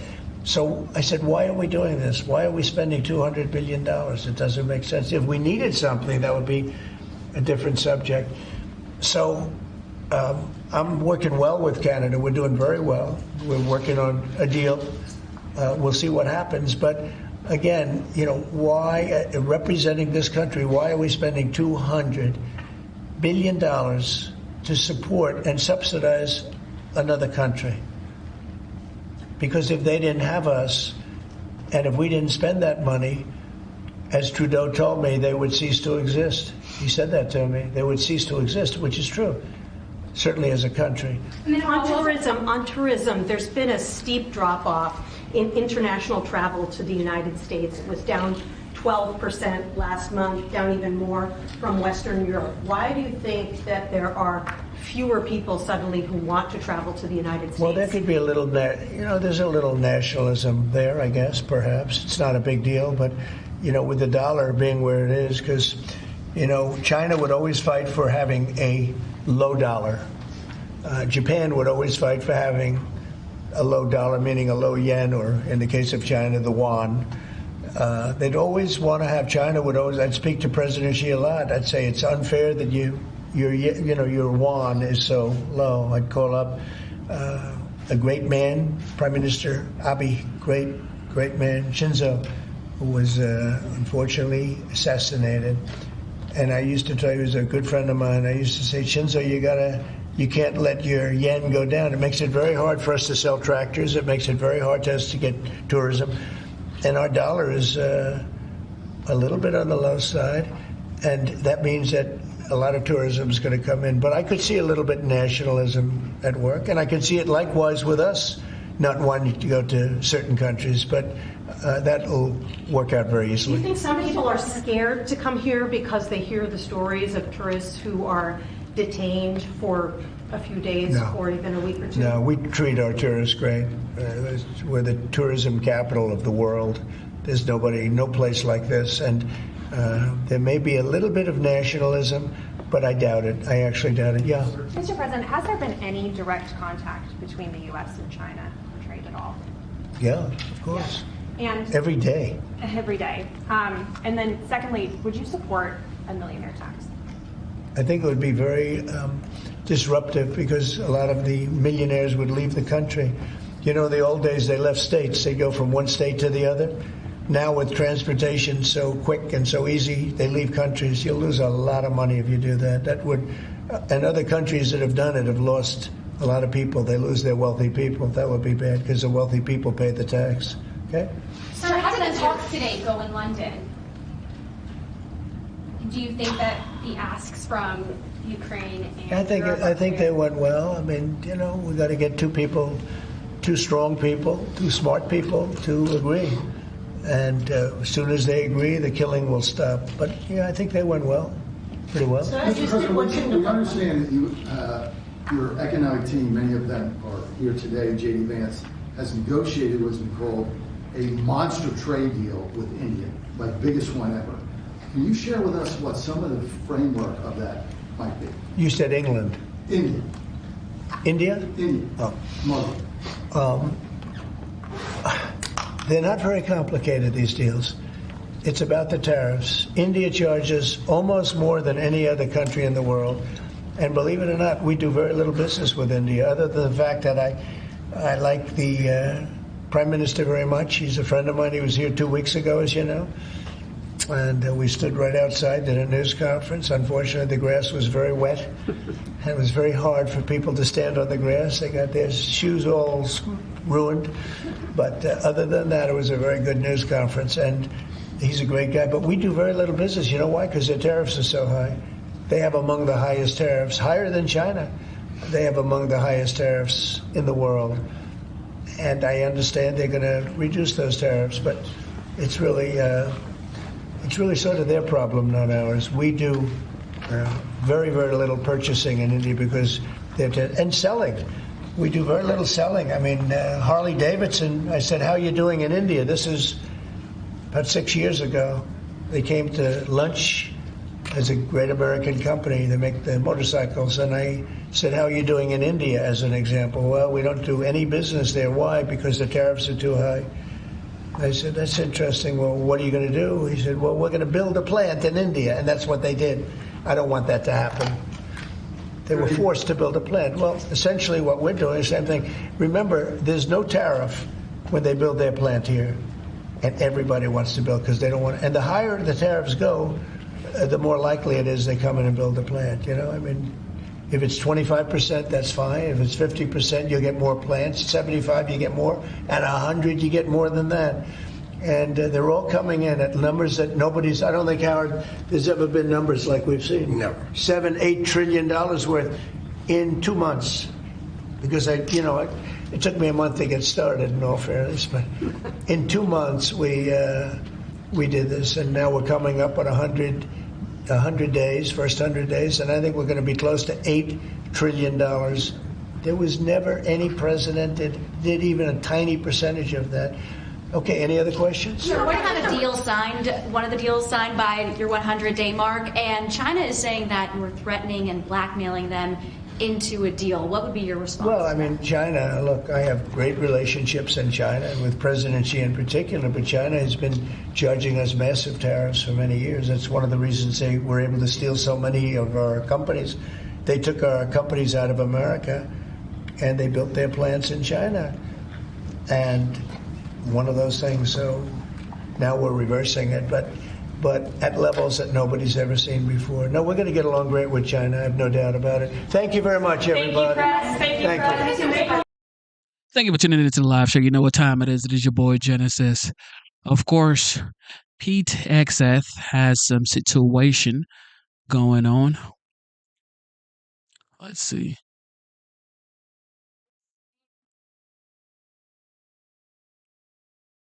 All right, here we go.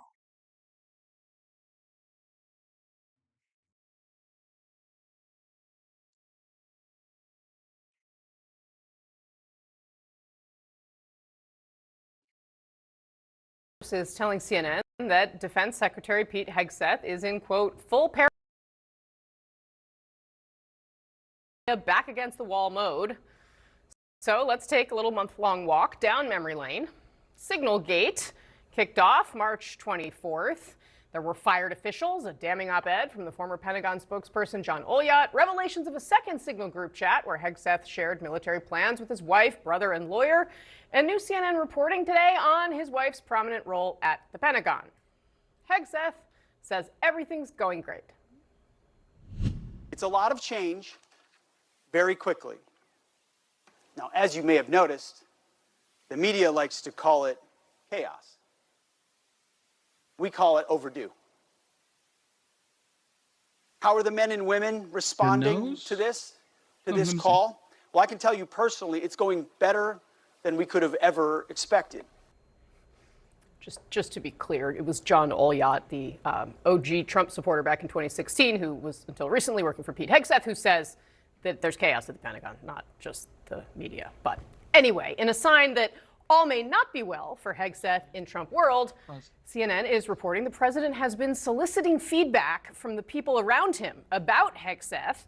That's according to two people familiar with the conversations. Still, the vice president said this today. Look, I have 100% confidence in the secretary. I know the president does, and really the entire team does. It's one of the most bizarre things about the Hegseth nomination. From the very beginning, the media seemed to want to tank it. And when they failed and they got confirmed, they decided they wanted to keep on that effort to destroy Pete Hegseth as a man, as the Secretary of Defense. Chuck Todd, is there ever a more straightforward sign in Trump world that you are on your way out the door than the president suddenly starting to ask the people around him about you? By the way, for some of us in the press who've had a on-again, off-again relationship with the president, I've been on the receiving end of that myself. What do you think of so-and-so? I'm thinking about getting ready. You're just like, really? You know, it's the strangest thing when he does, because he'll reach out to anybody on this stuff, right? Like, not just, supporters. Because he wants to know what press thinks, wants to know what, he is one of those. The point is, that's a very bad sign for Hegseth. Because to also translate what J.D. Vance wants to say, the media can't make up a story without sources. What's really the issue for Pete Hegseth is there are a lot of Republicans who never thought he was qualified, aired their dirty laundry. A lot of Republicans and a lot of people in the Pentagon who are just military folks who do not believe he knows what he's doing, airing their dirty laundry. And then you have some people who even go on the record and write op-eds and I have to say, there's a lot of shocking things. That was one of the more shocking. Wow, like within 48 hours of leaving the Pentagon, you decided, and can you imagine politicals, really? You want to do this on the record? Okay, here you go. We'll give you a byline and everything. This has all the hallmarks of, now Trump doesn't want to give a scalp to the media. Pardon I know some people don't, but that word, so I apologize for using that, but doesn't want to, quote, give the media a win. So it's not going to happen probably within the next 96 hours. But, I'd be on a month-to-month lease if I worked for him right now. Brad Todd, you obviously very familiar. You spent a lot of time talking to Republican senators. You followed his confirmation process. Chuck's correct. There were a lot of reservations behind the scenes. Ultimately, everybody kind of got it together and got on board. How long do you think Hegseth Well, I predicted he'd get confirmed the first day when he was under fire the first day. I think that if Donald Trump fires Pete Hegseth right now, the Democrats and the media will own his successor. And if he doesn't get fired right now, Donald Trump owns the Secretary of Defense. And I think that means something to Donald Trump. If I were Pete Hegseth, I'd stay on the road. He was at the War College in Carlisle, Pennsylvania today. I would stay on the road talking to majors and captains and colonels, the people who are his constituents. Go visit bases, right? Go visit bases. Keep doing the job out in public. Keep doing a good job on television. And I think that's the path. That's the path forward for him. He needs to have fights with the media. That's good for him with Donald Trump. The worst part about this is we're talking about the politics around all of this. The reality is that if they're not going to fire Hegseth, who is going to get fired for sharing classified information ever in this administration? We had Petraeus share classified information with his lover. He pled guilty. We had an Army reservist send information out, classified information, to 10 of his buddies. He got 15 years in prison. This man shares classified information with his wife and his put up their brother. faces, actually, yeah. Has not denied it. Is only has said it's a leaker that is has called out a leaker. But the reality is that just shows that it's true. He's never said that it is false. He has never proven otherwise, and that is just of grave concern. Is this a technicality that he's arguing, by the way? Which is because he's the Secretary of Defense and he has some declassification power? Yeah, Is Elliot, this one of those that's things pretty- that that's- once I put it in the signal chat, I've declassified? Absolutely not. Okay. One, any briefing he would have gotten at the time he came into the job would have made clear you can't be using Signal for any such You're assuming they got those briefings. They did not do those briefings. I would hope they I actually did. agree with you. They did not, because people They who didn't. exited Okay, also didn't so- get those briefings. So, okay, problem strike one. Number two, no, it's the reckless sharing of information that he knows to be sensitive. So, of course, it's wrong. What I find remarkable about this debate that every single person on this panel, including our friend Brad, is touching on here is that no one seems to be defending his competence or fitness for the job. All of the questions about Pete Hegseth are, well, it would be a pain in the ass to put a new one in, or, well, the media or Democrats would win if we put a new one in. No one is really jumping to this. I want to correct that a little bit. His job is to be disruptive, and it's to transform the Pentagon and wipe the Obama imprint off of it. And that was always going to be a job that was sticky. Well, but Brad, some of the reporting around this, I take your point that some of this is what he promised that he was going to go in there and do. But the Times was reporting yesterday that the Trump White House kept calling the Pentagon because there was something Trump wanted done sitting on Hegseth's desk that needed his signature.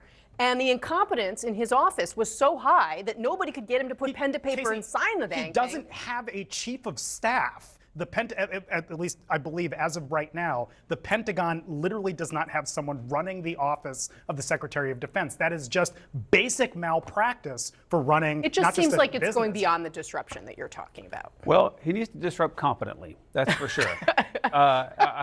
It doesn't matter if he irritates Democrats and if he irritates the media. He obviously does have to do what the White House wants. Every cabinet secretary is going to figure that out. There are no independent cabinet secretaries in this administration. But let's go back to something you sort of implied, which is once Donald Trump concludes that somebody's no longer helpful to him, they're out. And I think we're getting awfully close to his pain threshold. Let's talk about Defense Secretary Pete Hegseth. Your fellow Republican Congressman Don Bacon, a former Air Force general, told me yesterday that if he were president, he would fire Secretary Hegseth, particularly because of the sharing of classified information, and then denying that it ever occurred, denying it was a problem. Earlier today, Republican Senator Kevin Cramer suggested that Hegseth, a former Fox News Weekend co-host, needs some more expert help around him. What do you think? Do you agree with either one of those Republicans? Well, as I said from the very beginning, when that first story came out, any classified or sensitive information or material that is shared or discussed on an application like Signal is wrong. It should never be discussed outside of a classified setting. All of us as members of Congress have to go in the skiff when we discuss classified or sensitive information. And that is, of course, how it should be. So I think, obviously, the White House admitted that when it first occurred. I think, obviously, all proper precaution needs to be taken to make sure that that does not happen again. With respect to those around him, obviously, we've seen some layoffs and terminations over the past week. Individuals who were leaking information, out of the Department of Defense. Of course, he needs to make sure that the staff around him is not only, working in the best interest of the Department of Defense, but that they have the skills and qualifications necessary to do the job.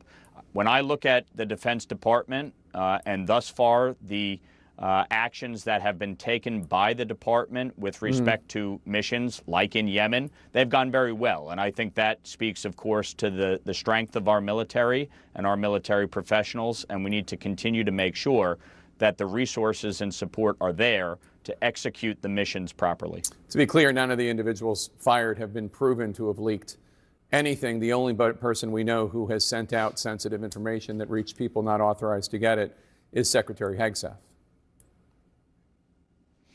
Well, again, obviously, we don't have all the information, and neither does CNN. But I think the fact that you had multiple people terminated speaks volumes to the fact that they lost the trust of the secretary and the department. So ultimately, we need to make sure that the personnel there are there to work in the best interests of the department and the American people. That's why you're in government. That's why you're in these positions of power. And just, you know, as somebody who's been both staffer and an elected official, I always find it jarring when people are out there leaking and or obviously engaged in the backbiting after being terminated. It serves nobody but themselves. My view ultimately is the objective here is to make sure you have a department that is focused on its core mission, which is the defense of the United States of America. Republican Congressman from New York, Mike Lawler, thank you so much. Appreciate it. Today, the White House is offering a vigorous defense of the Secretary of Defense, Pete Hegseth, after reports that he shared sensitive military plans with his wife. So they're saying that Pete Hegseth shared sensitive information between himself and his wife, which, of course, you shouldn't share sensitive information with your spouse if you're working with the government. But all of this is still allegations. So let's listen. Wife, his brother, and others in a second Signal group chat. And after some of Hegseth's former top advisors warned about turmoil inside the Pentagon under Hegseth's leadership. Here's Press Secretary Caroline Leavitt earlier today. Let me reiterate, the president stands strongly behind Secretary Hegseth in the change that he is bringing. They were Pentagon employees who leaked against their boss to news agencies in this room. And it's been clear since day one from this administration that we are not going to tolerate individuals who leak to the mainstream media, particularly when it comes to sensitive information. CNN's Jeff Zeleny is live for us at the White House with the latest. Jeff, what are you learning? Well, Brianna, sensitive information is what is at issue here. If you think back and sort of look beyond the allegations of a smear campaign, the questions are why the defense secretary decided to put sensitive information, perhaps classified information about strikes on Yemen into a group chat, if you will, sharing it with his wife, sharing it with his brother who works at the Pentagon, his lawyer, and others. And what judgment was he using to do that? Now, the White House and the defense secretary have tried to deflect from all of these questions, saying they are part of a smear campaign, but answering very little about why these questions are being asked in the first place about the judgment of the defense secretary. But this is all coming amid many more questions at the defense secretary. Several top officials who were loyal to this defense secretary have been reassigned or removed from the Pentagon amidst a leak investigation. So the bottom line to all of this, as the presidency reaches its 100 days in office next week, there is considerable turmoil here at the Defense Department. So the president is standing by him. There's no question about that. But behind the scenes, there are deep questions about how far this can go on. So the Senate also concerned when they come back into town next week after their Easter recess, expect these questions to continue. But the defense secretary says he's being smeared and the White House is standing by him. Brianna? All right, Jeff Zeleny, thank you for that report. CNN's Natasha Bertrand is with us now live from the Pentagon. And Natasha, Secretary Hegseth confirmed today he did share information on a second Signal group chat. What did he say about the kind of information that he shared? Yeah, Brianna, Secretary Hegseth went on Fox this morning and he did acknowledge that he had this second Signal group chat with his wife and his brother and his personal lawyer. But he said that it was more about communicating media strategy with some of his closest advisors. And he again denied that he was sharing any kind of classified information. Here's a bit of what he said this morning. What was shared over Signal, then and now, however you characterize it, was informal, unclassified coordinations. In this point, those folks who were leaking, who have been pushed out of the building, are now attempting to leak and sabotage the president's agenda. So those individuals that he's referring to who were fired last week are two of his closest longtime advisors, Dan Caldwell, who was a senior advisor, and Darren Selnick, who was the Pentagon's deputy chief of staff, as well as the deputy deputy secretary of defense as chief of staff, Colin Carroll. It's a mouthful there. They were all fired following a leak investigation, and Hegseth is now accusing them of trying to undermine him by revealing things in the press that are unflattering. It's worth noting here, however, that these are people that were brought in large part by Secretary Hegseth. And while the White House has said that the entire Pentagon is working against the secretary, again, these are individuals that were longtime close associates of Secretary Hegseth that were given jobs by him. So it's unclear at this point why he is trying to blame them for his apparent participation in this Signal group chat in which he shared this information. But it seems like at this point he's remaining defiant. He understands that President Trump is, at least for now, standing behind him. Brianna. All right, at least for now. Natasha Bertrand, live for us at the Pentagon. Thank you. Boris? With us now to discuss is Mark Short. He's the former chief of staff to Vice President Mike Pence. Mark, I wonder what you make of all of this. Thank you for tuning into the live show. All right, with that being said, so Trump administration is now saying they are seizing your wages, pension, tax refunds to repay loans, which is student loans. All right. So if you've been on break for student loans, the Trump administration is saying now your wages, your pension, or tax refunds will be used to repay your student loans. Yes. So, of course, the administration has been talking about saving money and bringing money back into the economy, which includes paying back your debt. Okay, if you did take out student loans, you are obligated to pay back, which the Trump administration, they are collecting. Okay, they're not sleeping, they are collecting. And if you're not willing to pay back your loan that you took out from wherever, okay, then the Trump administration is going to take out your wages, your tax refunds, your pensions, however they can, to get that money back that you took from the government. Specifically, the fact that, as Natasha pointed out, these were staffers that Hegseth has known for a long time, and he's essentially accusing them of betraying him and trying to block the president's agenda. Right. I think in this case, these are political appointees that Pete likely handpicked. These are not career government officials working inside the Pentagon.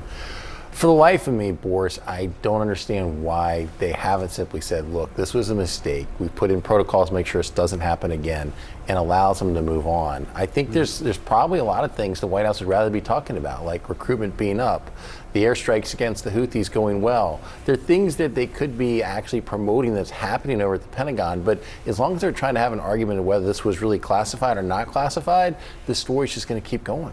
President Trump himself has repeated sort of that refrain that the operation against the Houthis was successful, and he leans into that. But I wonder, with the stuff we're hearing from the secretary about leaks and about eliminating leaks and that sort of view that there are people trying to block him and the administration from remaking the Pentagon, whether Trump at some point sees this as a political liability. I think that the president still has faith in Pete. I think that the president doesn't want to sort of have somebody dismiss this early and appear as if it's a mistake. And I think he knows, probably from the first administration experience, that even if you release somebody of their duty, it's not as if some of the controversy goes away. And so I think he's one to dig in, as you know, and I think he's one to double down. But I don't think that having this be the front and center of the news story is helpful to the administration. And that's why, again, I don't understand why there isn't just a concession that, look, this was a mistake. We've put in protocols to make sure it doesn't happen again, and we're moving on. How much of that digging in do you think is a reflection of the amount of political capital that it took to actually get Hegseth confirmed? Yeah, I think it's a great question, Boris. I think the reality is a lot of people assume that he was not going to get confirmed. And when he dug in and got support to get across the finish line, I'm sure that helps to reinvigorate you to say, look, I can withstand this and I'm going to fight harder. But again, I think that American people have a lot of grace, and this is one that I think one of the reasons the story's still alive is because a lot of Americans have texted people and had it as a mistake, right? This is a very relatable story, but it's one that Somebody said education should cost less. Absolutely, it should, but there you have it.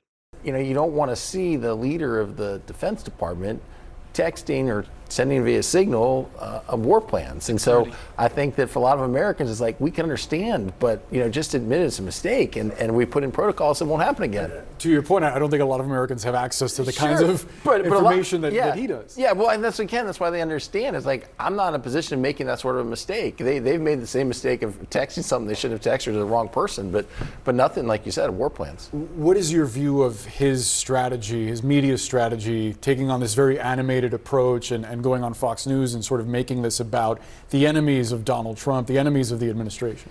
Again, as you said, during the confirmation process, I think that was very successful for him in rallying Republican supporters behind him.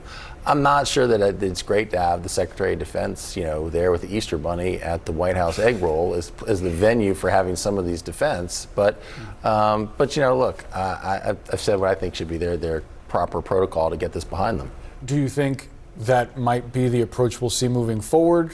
I don't think so at this point. I think that they've decided they're going to double down and keep fighting this. And I think that's going to continue to keep the story narrative alive. And it's why, your network and others are going to continue to cover it because they're not moving on from it. Let's discuss with Democratic Congressman from Washington State, Adam Smith. He is the ranking member on the House Armed Services Committee. Congressman, thanks so much for sharing part of your afternoon with us. I want you to react to what you just heard there from the press secretary. Thank you for tuning into the live show. You know what time it is. Shout out to Luke. Luke says, Genesis, what happened? It's been days, bro. Okay, so we were in D.C., all right? Let me see if I can show you some pictures. Took my family to D.C. to attend the White House Easter egg roll, and it was definitely fun. Let me see. Ooh, all right, here we go. Posts. Let me see if I can show you these pictures.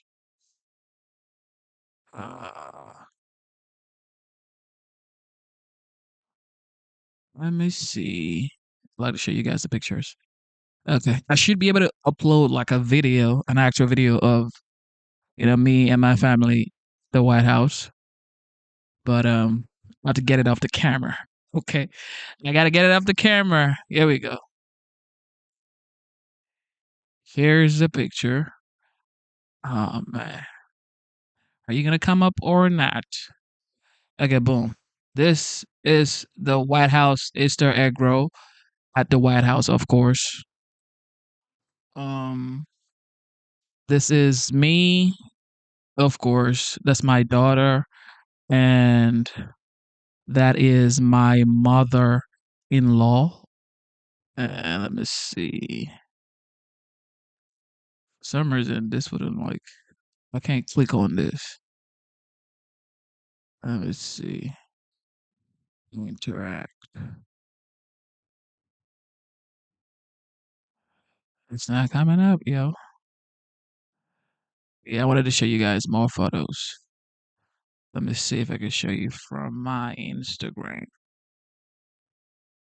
Yeah, so the Easter egg roll was so cool.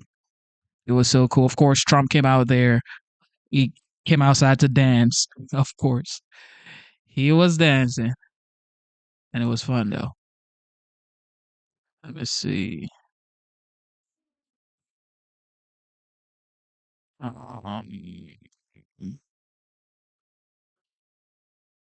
we go.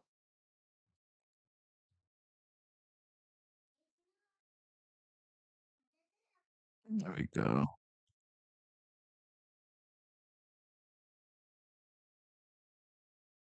All right.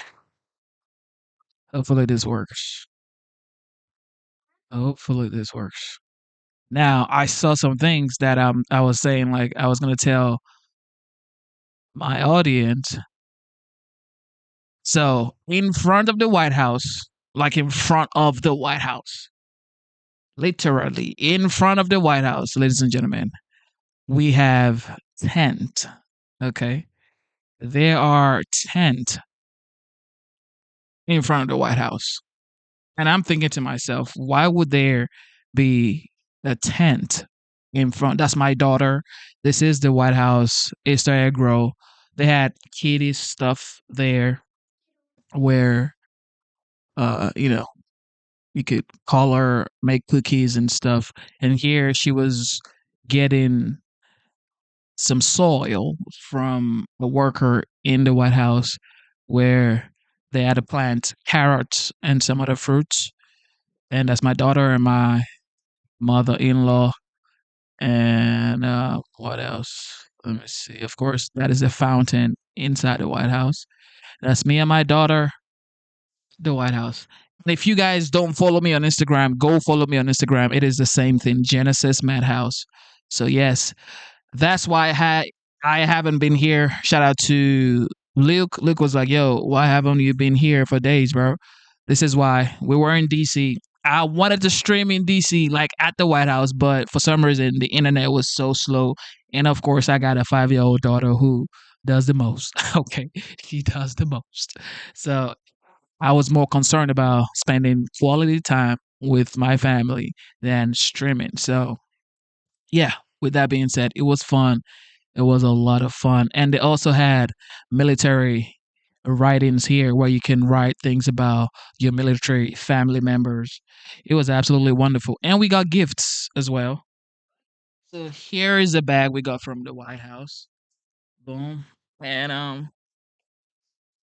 we got gifts,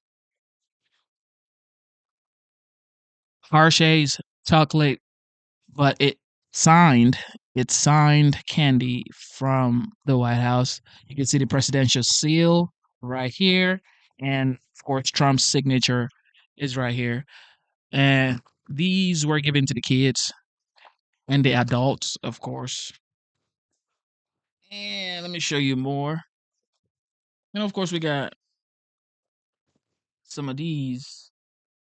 It says White House Easter egg roll 2025. That, and here goes the egg. This is the egg. You know, Trump was like, eggs are getting expensive. I just got here. Well, these are the Easter egg roll eggs at the White House. You have the White House seal on it right there. I don't know if you can see it, but yeah, that's it.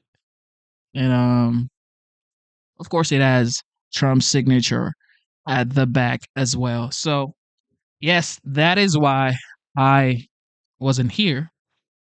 But with that being said, it was fun at the White House, absolutely fun.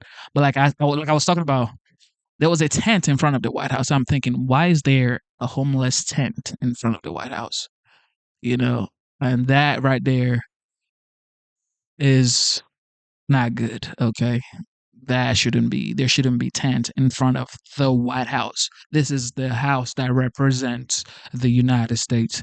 So, in my opinion, I get it. You know, some people don't have enough to, um, pay rent and stuff, but we as a country should have places where homeless people can stay, not in front of the White House.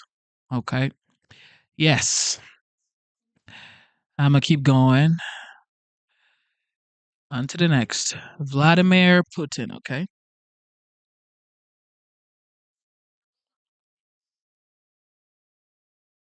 Trump showcasing his increasing frustration with the Russia-Ukraine war and with Vladimir Putin. I didn't like last night. I wasn't. And we're in the midst of talking peace, and missiles were fired. The president speaking to reporters while hosting the Prime Minister of Norway, not long after posting this rare rebuke of Russia's president on his Truth Social platform, saying, quote, "I'm not happy with Russian strikes on Kyiv. Not necessary and very bad timing. Vladimir, stop." President Trump was responding to this, Russia's deadliest strikes on the Ukrainian capital since last summer.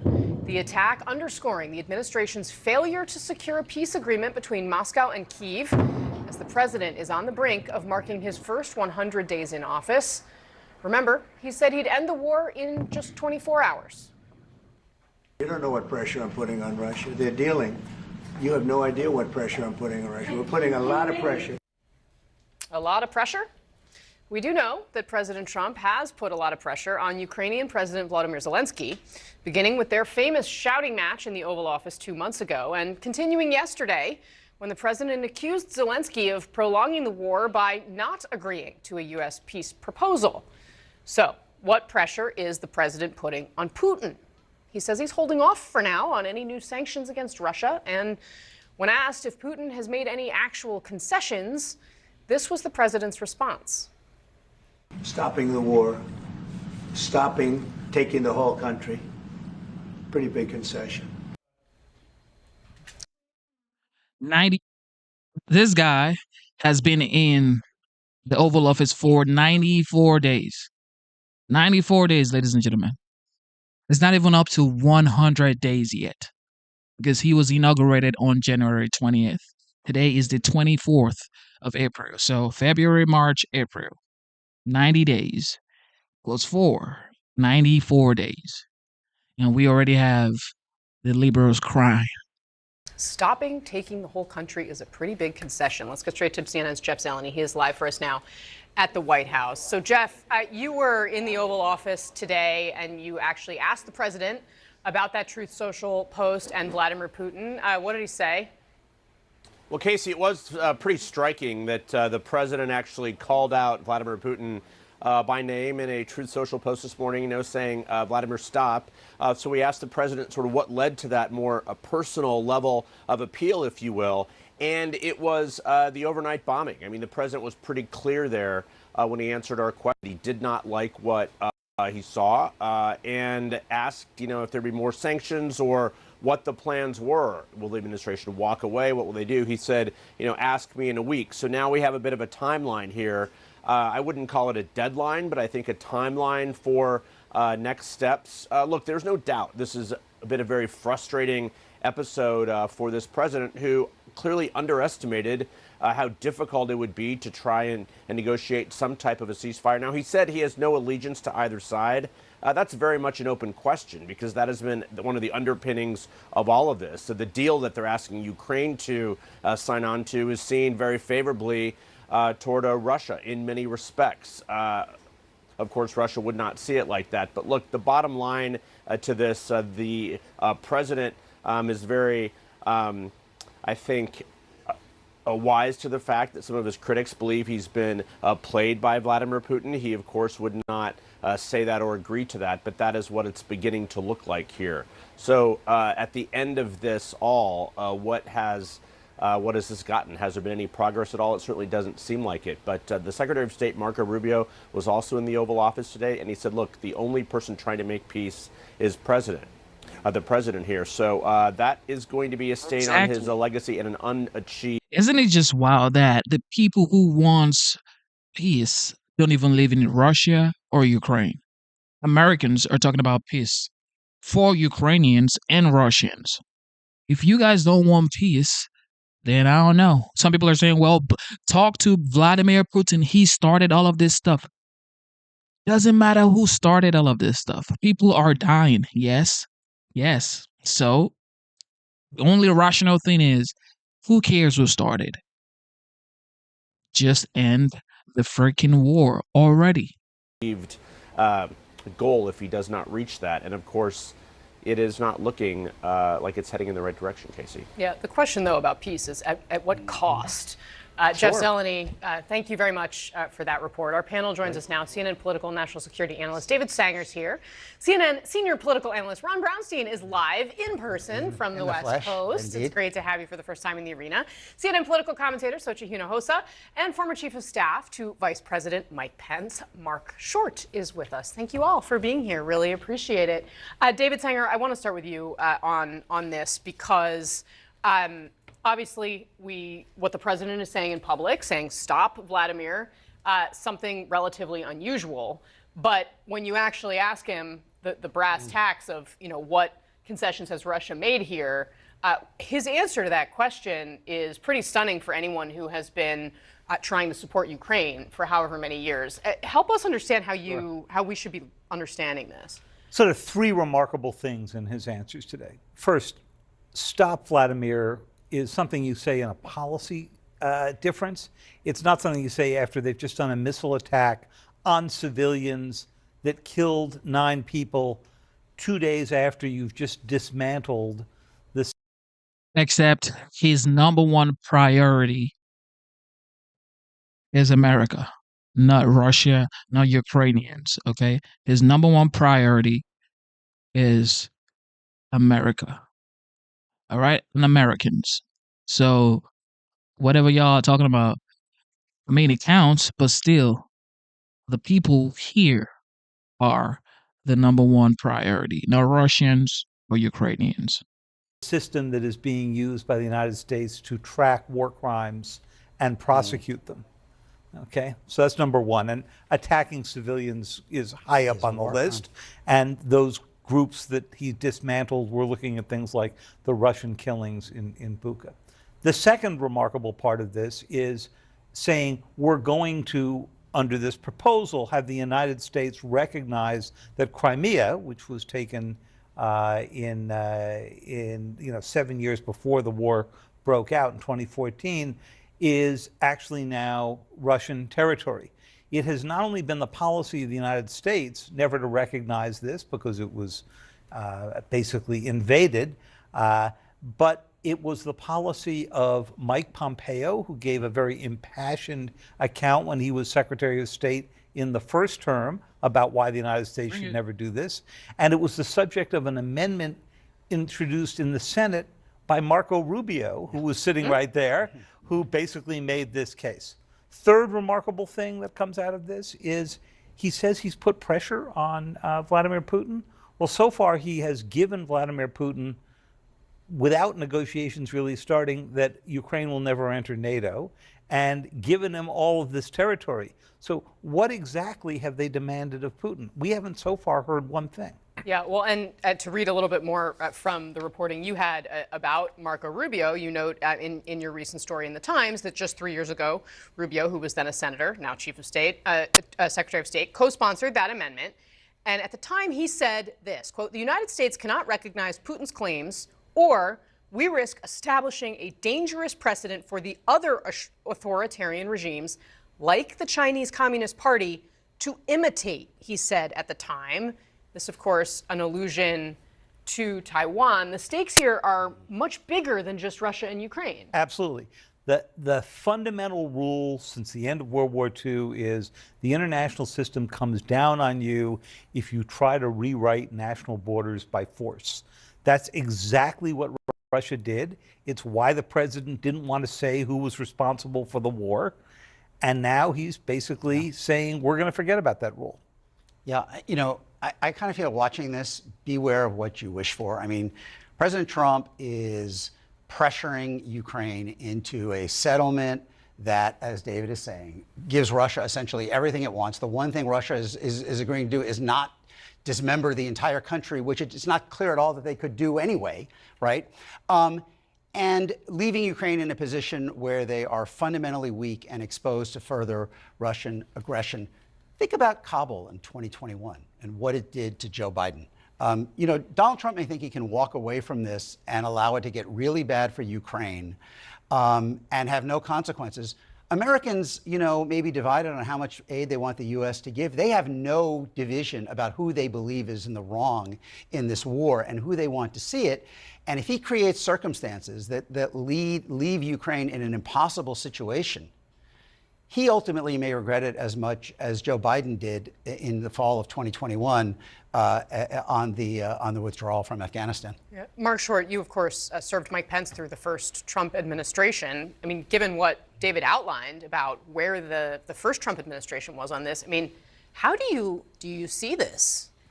To me, it's surprising that the Neville Chamberlain Republicans are surprised that when you appease a murderous dictator, he wants more. And it's surprising the dramatic difference from where we were in the first administration. David, Neville Chamberlain Republicans. David mentions the phrase. Crimea Declaration, which Trump administration asserted will never allow Russia to claim Crimea. It wasn't just that. It was basically standing in the gap and saying, no, we're not going to allow Nord Stream 2. Biden administration reversed that. It was the Trump administration actually taking out mercenaries against Russia in Syria. It was Trump administration providing Javelin missiles to Ukraine. It's a dramatic 180-degree turn from what the first administration policy was. Thank you for tuning into the live show. You know what time it is. It is your boy Genesis. With that being said, I got to take my daughter to gymnastics class. And we will be back here for sure, 1,000%. In about, say, 3 hours, we're going to be back. Or I might just do one even better. I might put up a hearing where I may not be here, but it's going to be playing when I'm gone, but when I'm with my daughter in gymnastics class. But I'm definitely going to be back. Thank you guys for tuning in. You guys are the best. One more time, you guys are the best for sure. But with that being said, ladies and gentlemen, I am signing out. Instead of looking for perfection, seek for consistency. Never give up on yourself. Never give up on your dreams. Never give up on God. Believe in yourself. Believe in your dreams. And believe in Almighty God, okay? God bless you guys. God bless you guys. Double tap your screen. Subscribe to the channel. Let me see.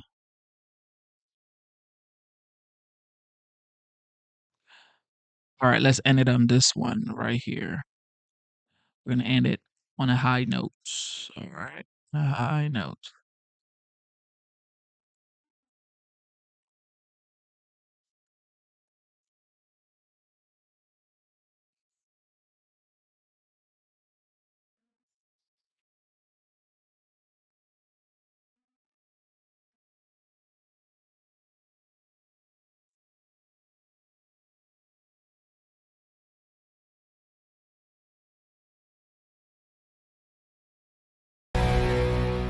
So the White House is expected to hold more high-profile talks with South Korea today as the president signals he may de-escalate tariffs on China to ease tensions, maybe take them down a little bit. Lucas Tomlinson is live in Washington with the details for you. Hey, Lucas.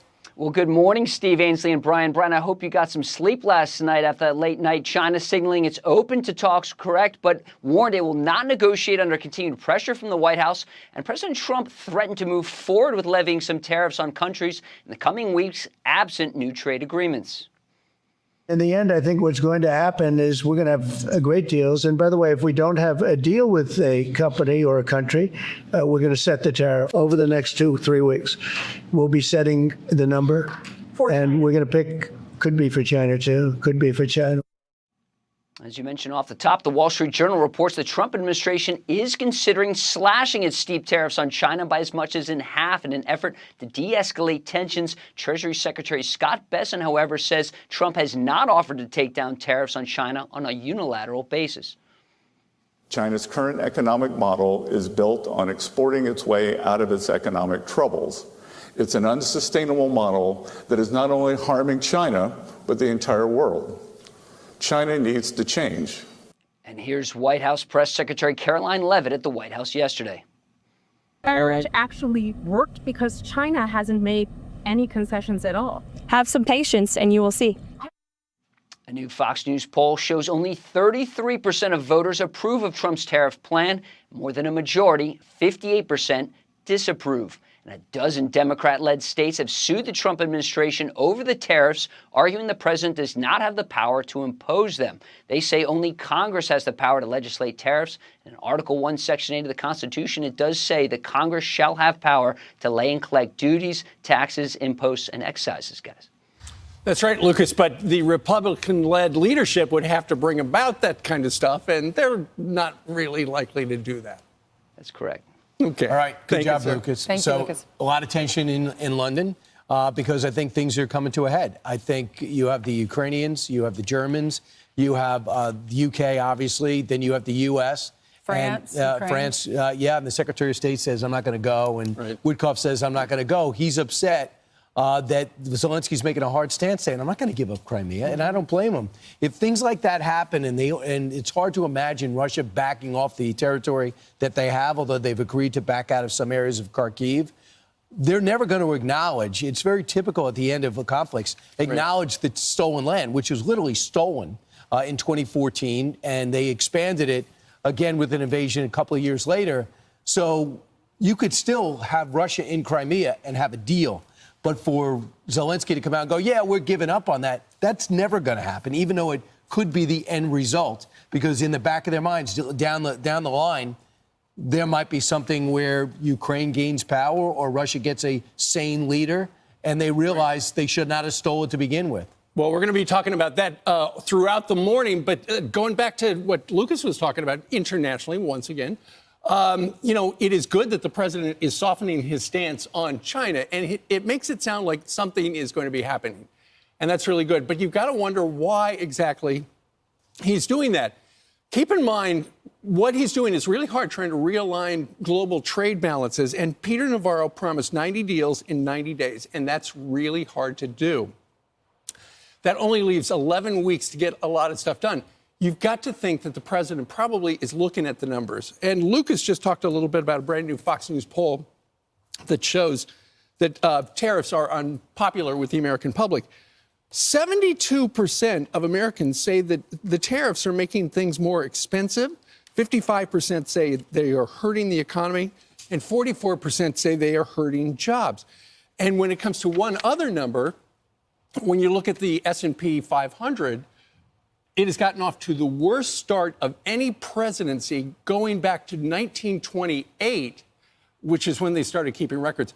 You've got to figure that you've got somebody like Peter Navarro pushing for the tariffs, and then you've got Scott Bessent and Howard Lutnick who are saying, okay, we've got to keep in mind the markets and people are getting hurt. Well, the administration is saying that these discussions are fluid, that there are several options on the table. The president yesterday, he was out on the White House lawn. He was out there to find a good location to erect this new huge American flag. He's going to put one on both sides, the north side and the south side of the White House. And then he was talking to the press and just saying that this is all fluid. There are options on the table. These tariffs for China are very high. They're going to come down. But then Beijing is warning that it's not going to negotiate under the continued threats from the United States. So Trump is softening his stance. Maybe Beijing will come to the table because they're not being as threatened as they were before, and maybe we'll come to an agreement. Couple of things.